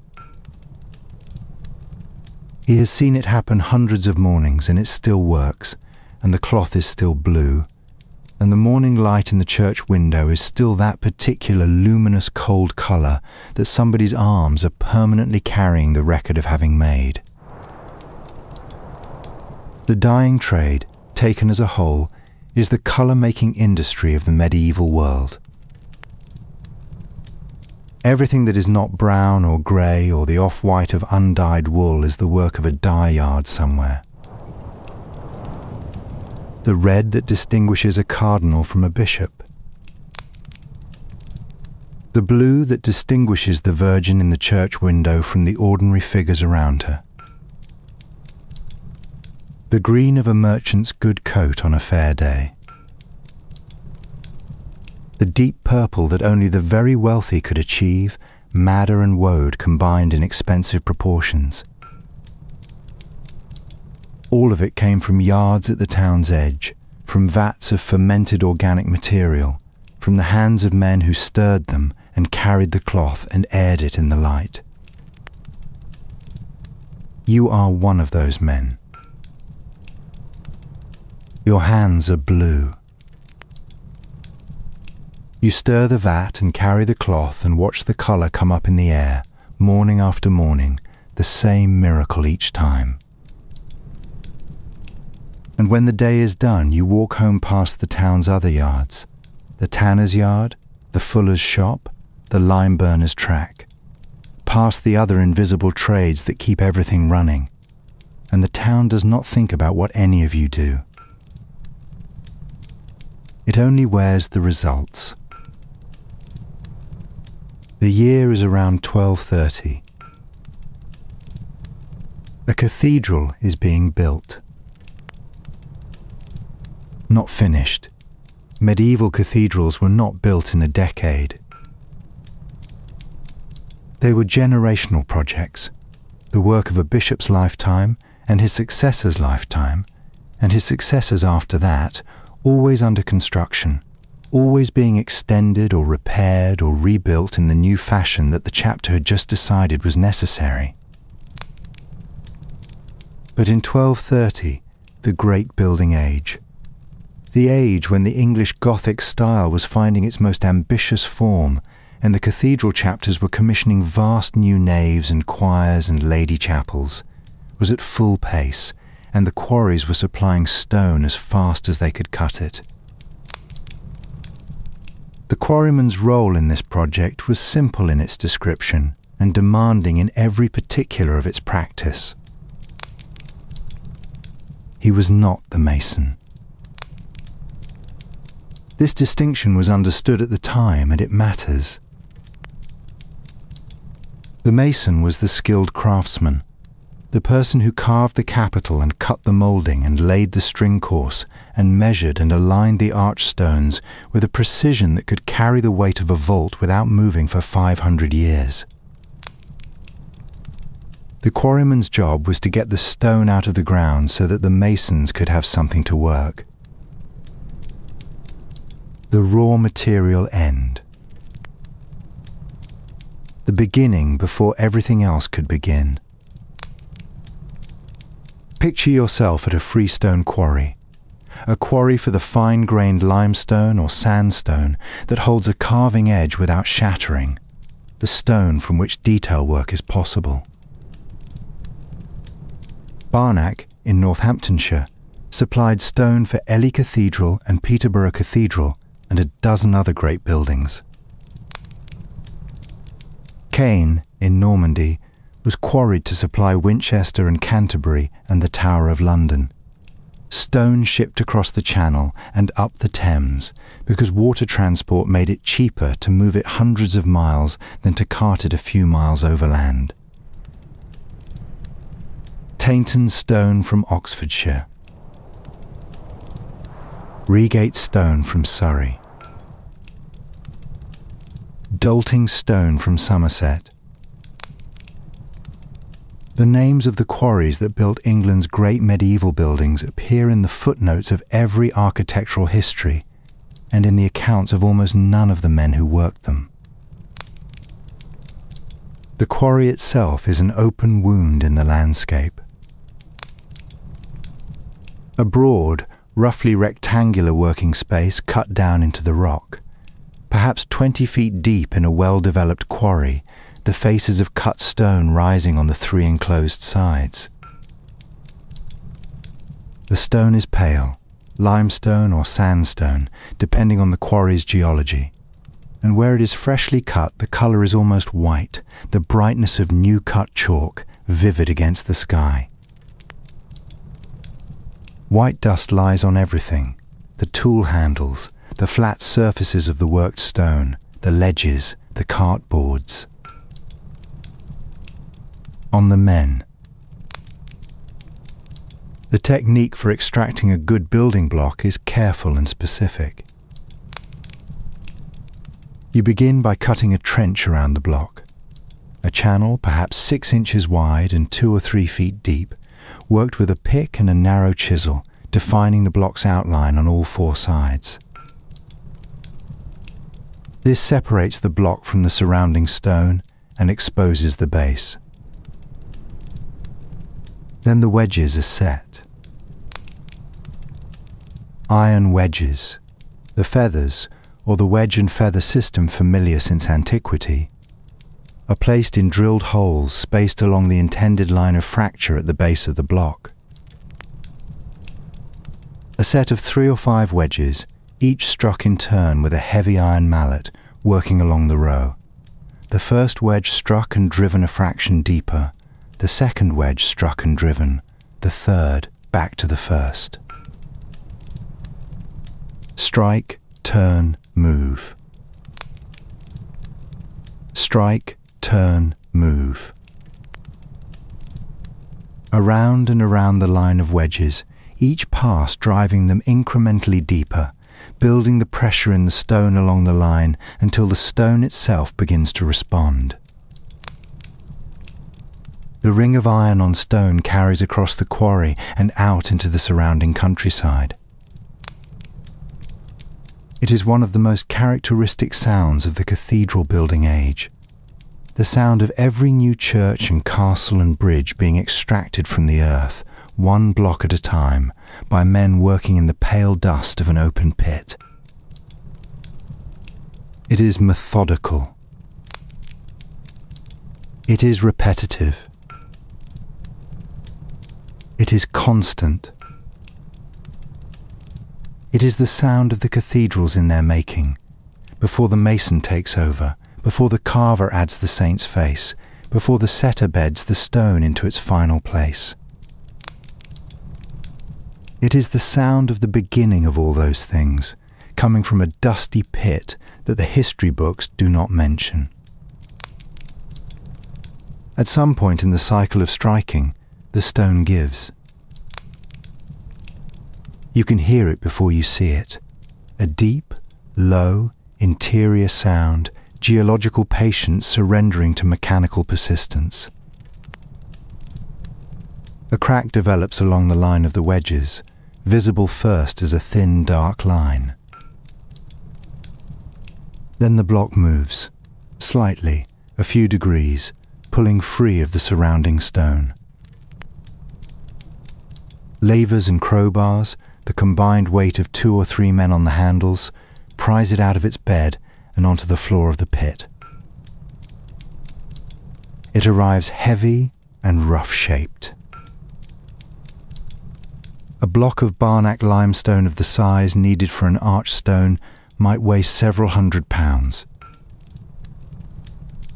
Moving it from the quarry floor to the surface is a problem of rope and block and human muscle. A problem the quarryman has solved 100 times, each time slightly differently depending on the weight of this block and the angle of this face and the length of the run to the surface. At the surface, it is rough-dressed with a pitching chisel, the worst irregularities knocked off, the bulk shape achieved, the block made as safe as possible to handle and as light as practical for transport. Then the transport question. The quarryman who produces a block at Barnack has no direct hand in what happens to it next, but the logistics of stone transport determined where cathedrals could be built. Stone moved by land was expensive. A cart and team of horses carrying a single large block of stone could manage only a few miles a day on medieval roads, and the cost of carrying stone any significant distance overland was prohibitive. But stone moved by water was far cheaper. A barge could carry what many carts could not, at a fraction of the cost, over long distances without the road deteriorating under it. Caen stone was shipped from Normandy to England not despite the distance but because of the economics. The Channel crossing was cheaper than the English road. The quarryman's block might travel further than he ever will. It might go by sledge to the nearest navigable river, then by barge to a larger waterway, then by sea, then up a tidal river to the town where the cathedral is being built, then by cart to the building site, then by block and tackle to the level of the scaffold where the mason waits for it. And at the end of that journey, the mason's chisel will find in it the archstone or the capital or the corbel that the design requires. And the result will be set into the wall, bedded in lime mortar, and become part of a structure that will stand for 800 years. The body's cost of quarry work is named here gently, as all the costs in this episode are named. The stone dust, raised by every chisel blow and every wedge driving into a pale cloud that settles on everything, enters the lungs in very fine particles that the body cannot expel. Over years and decades of quarrying, the particles accumulate in the lung tissue, slowly reducing the capacity for breath in a way the period does not name or understand or have any remedy for. The quarrymen who cough more than other men in their later years, whose breath shortens before other men's does, are paying the long instalment of a debt contracted in the dust. His back carries its own debt. The accumulated weight of years of lifting and levering, the stoop of work done in a space that does not always permit him to stand properly upright, the ache that is different in kind from the ordinary tiredness of a working day. He sleeps well when he sleeps long enough. A pilgrim will one day stand in the nave of the cathedral, his stone helped to build, and look up at the vault above. The stone springing in great arching curves from the columns to the crown of the vault, achieving the unlikely, the stone rising and leaping and meeting at the apex in a logic that seems to deny its own weight. She will feel something she cannot quite name. She will not be thinking of a dusty pit in Northamptonshire in the year 1230, or of the ring of iron on stone in the cold morning air, or of the man who came up blinking out of that pale pit at the end of a day, with his hands full of the splinters of a morning's work. The arches that lift the eye toward heaven stood on the bent backs of men in a quarry. The man in the quarry knew that, and found it, on balance, fair.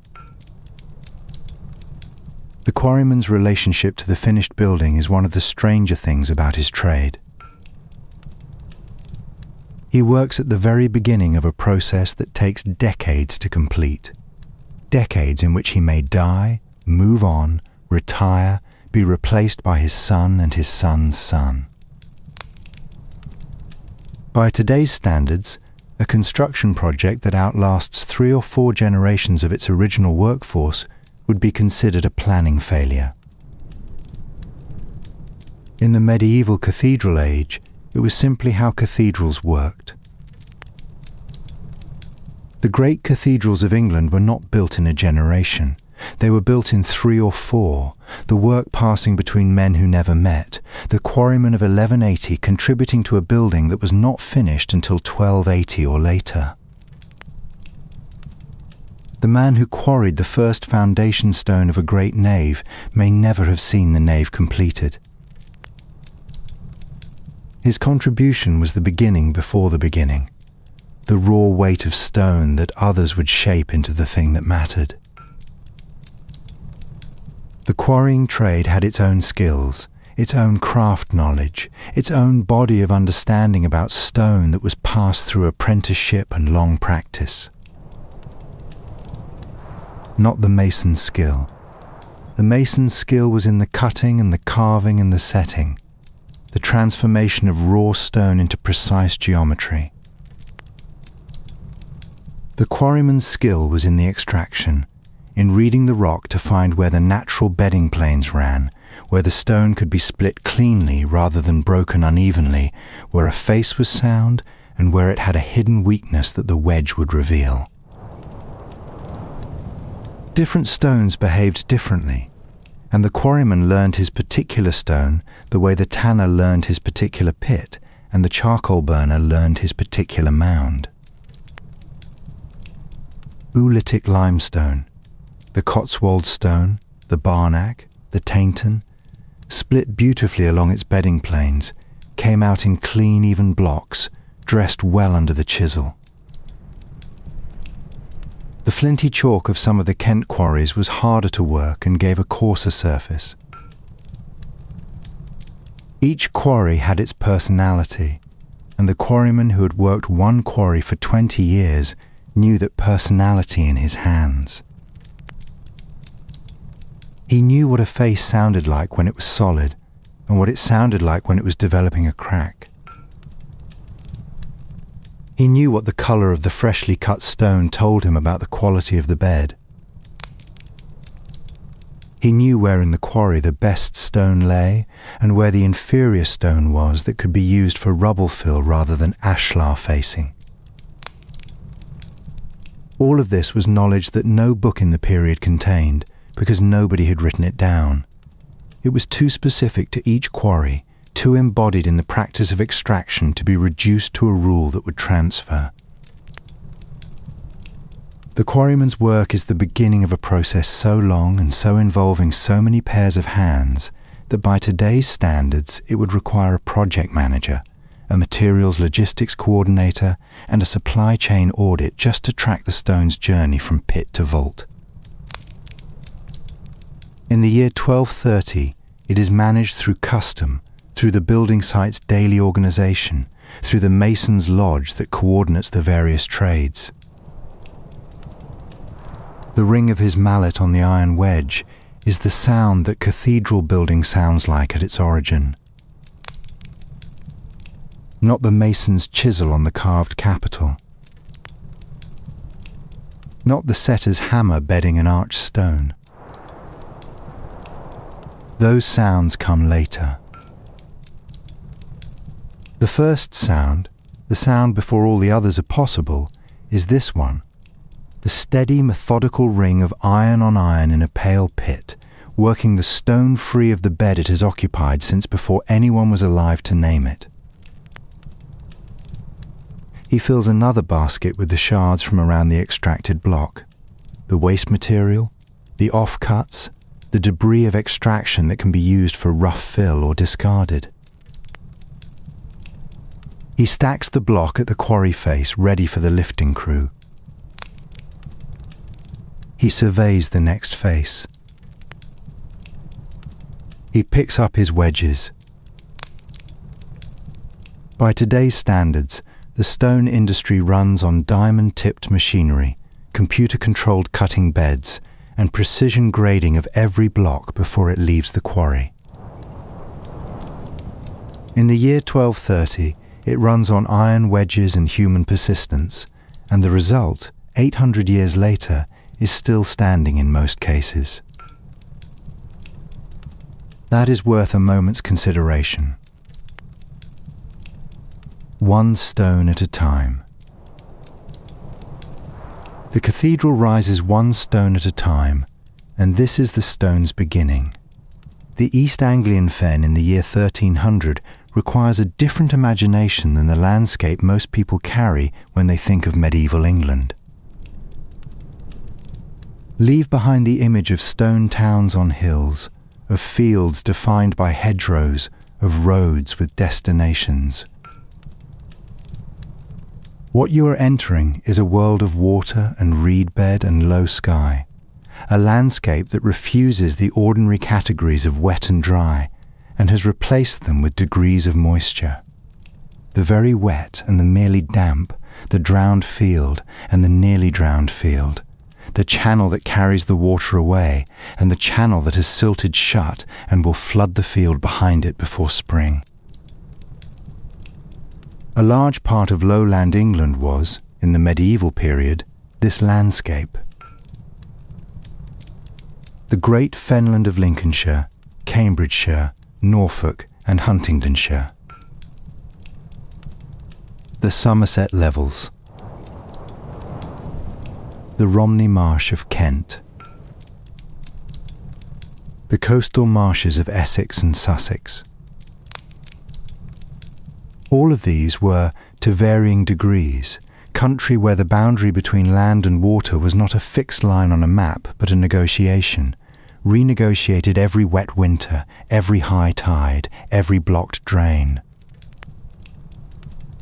The great engineering drainage of the fens, the vast straight cuts of the 17th century, the Vermuyden schemes, the Bedford level that turned hundreds of thousands of acres of fen into farmland, belongs to a different age entirely. The medieval ditcher worked at a very different scale. Local dikes and sea walls and field drains maintained by the communities and the monastic landowners whose estates depended on keeping the water in its proper place. By today's standards, the function he performed, continuous maintenance of a drainage network serving thousands of acres, would be the responsibility of a specialist authority with engineers, contractors, and monitoring equipment. In 1300, it is the responsibility of the man with the spade in the ditch. The great fenland abbeys, Ramsey, Ely, Crowland, Peterborough, held enormous tracts of fen country and employed men continuously to manage the dikes and sea walls of their estates. Without this continuous work, the good arable land on the fen margin would be under water in a wet year, and a wet year was not unusual. You are a ditcher on a monastery's fen estate. The morning is cold and grey, a flat grey sky and a flat grey landscape, the reed beds stretching in every direction under the low cloud, the willows at the channel edges bare at this season, the wind off the water carrying a particular quality that is not mountain cold or frost cold, but something wetter and more insistent, a cold that works its way into clothing and does not leave. You are standing in a ditch, knee-deep in water and mud, cold water, dark and organically rich, smelling of the reed beds and the deep peat below, the particular smell of undisturbed fen water that has been sitting in these channels since before anyone can remember. Your feet stopped being cold some time ago and have arrived at a more general absence of sensation from the ankle down, which is simply how the legs feel for most of a working day in the fen, and you have learned to disregard it the way the fuller disregards his pale feet and the quarryman disregards the dust. The spade is heavy. A medieval spading tool, iron-bladed, long-handled, heavy at the head, designed for the specific work of cutting through peat and clay and moving the water-sodden material from the ditch bottom to the bank. You dig the blade into the bottom of the ditch and lift a spadeful of black fen peat. Each bladeful heavier than it looks, the wet peat dense and reluctant, and throw it onto the bank. It lands with a wet, flat sound. You dig again. The work of ditch maintenance is continuous and never completed. Silts migrate into channels from the surrounding peat. Reed roots advance from the margins, probing into the ditch bottom year by year, the root mass slowly raising the ditch bed and narrowing the channel. A drain that is not regularly cleared will lose its capacity gradually. the bed rising as silt accumulates, the water moving more and more slowly, the field behind it draining more and more reluctantly. And then one wet autumn the field drains not at all, and the standing water kills the winter wheat and the landlord, whether he is the abbot of Ramsey or a local village community, faces a year's lost income from a field that cost one man a week's work to keep clear. Seawalls and coastal dikes carried higher stakes than field drains. A seawall breach in the right conditions, a high tide driven by a north wind across the shallow North Sea, pushing a surge of water against the coast, could flood hundreds of acres of good land in a single night. By today's standards, a flood emergency triggers pumps and emergency services and civil engineering contractors within hours. In 1300, the community's response to a seawall breach is the community itself arriving with spades. The medieval coastal dikes of the Fenland Edge and the Romney Marsh were not ambitious engineering. They were earthen walls, broad at the base and relatively modest in height, constructed and maintained by the communities they protected as a shared obligation. Every landholder in a marsh township owed a contribution to the dike, a certain length of wall to be kept in repair, a certain number of days of labour each year. Defaulting on this obligation was not merely antisocial, it was a legal and economic harm to every person downstream. The great Fenland monasteries managed their dikes with considerable attention.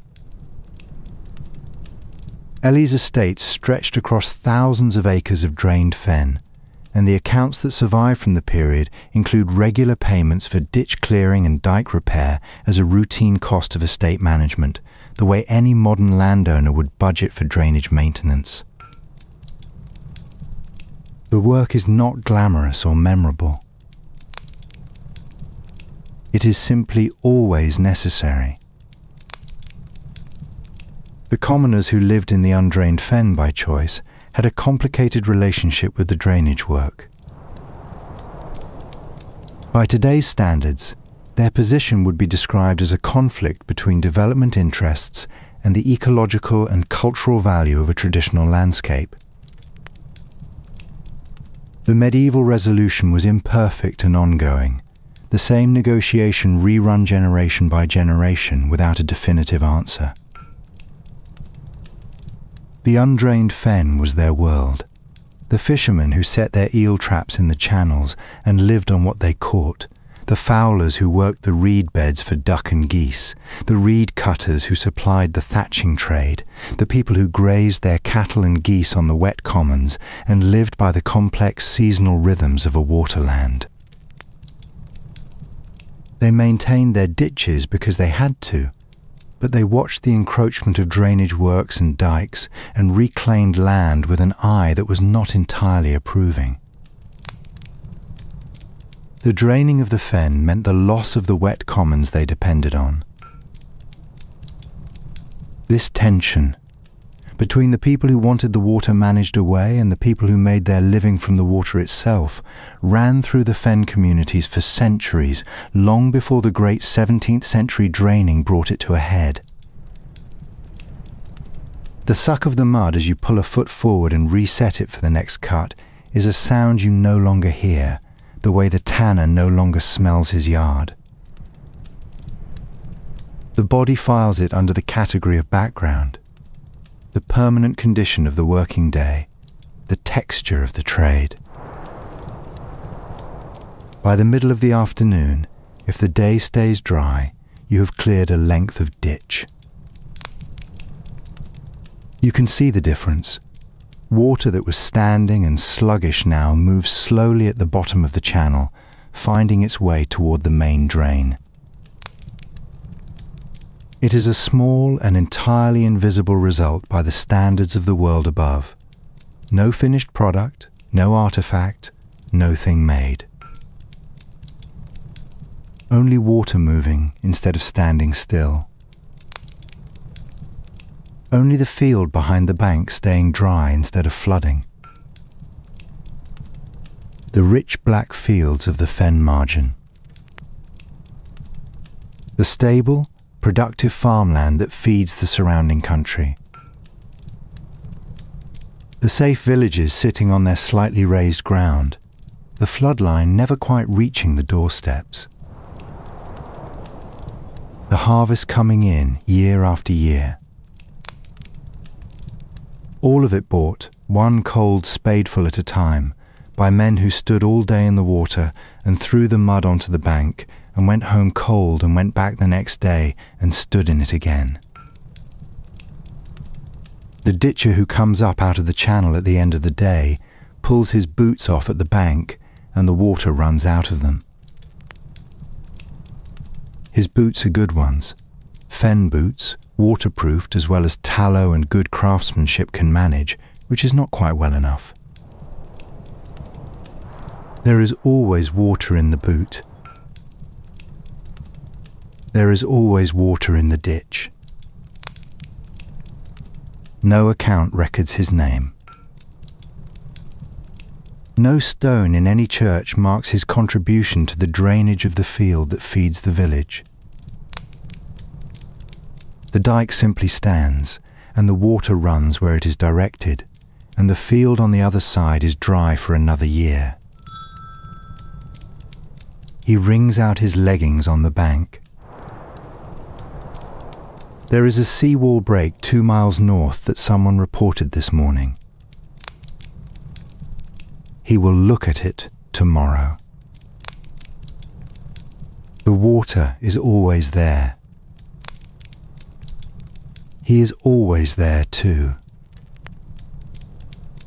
This is the arrangement that keeps everything else standing. The medieval fen was not simply an inconvenience to be drained. It was a whole ecology and a whole economy. The eels in the channels, the wildfowl in the reed beds, the reeds themselves cut and bundled for thatching, the peat dug for fuel, the summer pasture on the wet commons grazed by cattle that could tolerate the damp. The fen commoners who lived by all of this were not passive recipients of the landscape. They were active users and managers of it, with their own knowledge of the water levels and the fishing grounds and the reed beds and the pasture rotations that was as sophisticated in its own domain as the quarryman's knowledge of stone or the tanner's knowledge of hides. The ditcher who worked for the monastery or the manorial estate was part of this landscape, but he was specifically the part of it whose job was to keep the water moving. The fen without drainage is not simply wet, it is ungovernable. Water that has nowhere to go sits and spreads and rises until it finds its own level, which in a flat fenland is everywhere. The dikes and drains and sea walls were the mechanism by which the fen was made habitable and productive, and the ditcher was the mechanism by which the dikes and drains and sea walls were kept working. His tools were simple: the broad-bladed spade, the mattock for the harder ground, the drag for clearing loose silt from the ditch bottom. In the deeper and wider channels he might work from a flat-bottomed punt, leaning over the side to drag the bottom. In the smaller field ditches he stood in them. There was no other way to get the work done. The pace of ditch silting was slow but relentless. A few inches of new deposit each year, depending on the flow rate and the turbidity of the water and the density of the reed root encroachment. Left uncleaned for 3 years, a good ditch was half silted. Left for 5, it was substantially useless. The mathematics of this meant that the ditcher's work was not a project with a completion date. There was no moment when the ditch work was finished and done. There was only the cycle of clearing and silting and clearing again, the water always pressing back, the ditcher always pressing forward, the balance held between them by continuous effort. In a wet year, and England had many wet years in the 14th century, the climate running cooler and wetter than it had been in the 12th. The pressure on the fen drainage systems was intense. Seawalls subjected to storm surge. Field drains overwhelmed by rainfall. Channels running above their normal level, the extra volume pressing at every weakness in the dike system. A bad wet autumn could undo months of drainage work in a few days, flooding good fields and washing out seawall sections and blocking channels with debris. The ditcher knows this.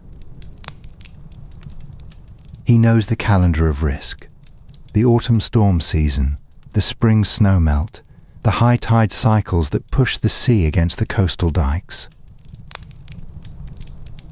He plans his maintenance work around these risks, prioritizing the sections he knows to be weakest, the lengths of wall where the soil is sandiest and most subject to slumping, the channel bottoms where the silt accumulates fastest. He does not always win this planning. The fen has its own agenda, and it does not consult the ditcher's schedule. A seawall that was sound last month can develop a seep overnight, the water finding a path through the compacted earth that was not there before. A channel that was clear a week ago can be half blocked by a sudden dump of silt from upstream after heavy rain. The work is always partly reactive, always partly chasing the water's latest move. He accepts this without complaint because the trade has no other shape. The water does what it does. He does what he does. The fields are dry and the villages are safe because someone is there in the cold water with the spade keeping the balance. He wrings out his leggings on the bank. Tomorrow there is the seawall section to check, and the main drain wants a pass at the silted bend half a mile north. He covers the distance in the morning, before the light is fully up, when the reed beds are grey and still, and the only sound is the water moving quietly in the channels and the wind off the flat water carrying the smell of peat and reeds and distance. The water is always there. He is always there too, 9 yards in the cold and the dark and the wet. Here you are, on the right side of the blanket, the fire banked to its small red watch, the door shut against the night. Nothing required of you until morning. Not a shovelful, not a spadeful, not one more circuit of a smouldering mound in the dark. Think, if you will, about what is under your hand and over your shoulders and around you right now. The leather of something, a purse, a belt, a book cover, the familiar softness of something that spent a year in a pit by a river before it became this. Cloth thick enough to hold the warmth in, walked soft by a man who stood in a trough for 7 hours and did it with his feet. Lime in the mortar of the walls around you, burned out of chalk in a kiln on a cold night field by a man who fought the drowsiness the fumes sent toward him because the alternative was worse. Salt in the larder, raked out of a boiling pan by a waller in a wall of steam. Stone in the arch over the door, freed from its bed by iron wedges and the slow work of a mallet in a pale, dusty pit. Every comfortable thing. Every soft, warm, preserved, protected thing. All of it with its roots in a yard nobody wanted to stand near, or a shaft nobody wanted to descend, or a fire nobody wanted to tend all night alone. The worse the job, the more the world depended on it, and the less anyone wanted to see it. Tonight, you are the one who is warm. The charcoal burner in his black wood cannot close his eyes, not yet. The miner will be back in the shaft at dawn. The ditcher is cold to the knee and the ditch is not finished. None of them complain. None of them require you to acknowledge what they do. The work simply happens, the way the river happens and the wind happens, out of sight, out of mind, continuous and necessary. Let the fire hold its small watch. Let the walls stand. Let the blanket have its weight, and the door its latch, and the night its long, quiet hours. You may do the one thing the charcoal burner in his clearing cannot do tonight. Close your eyes. Rest now. Sweet dreams.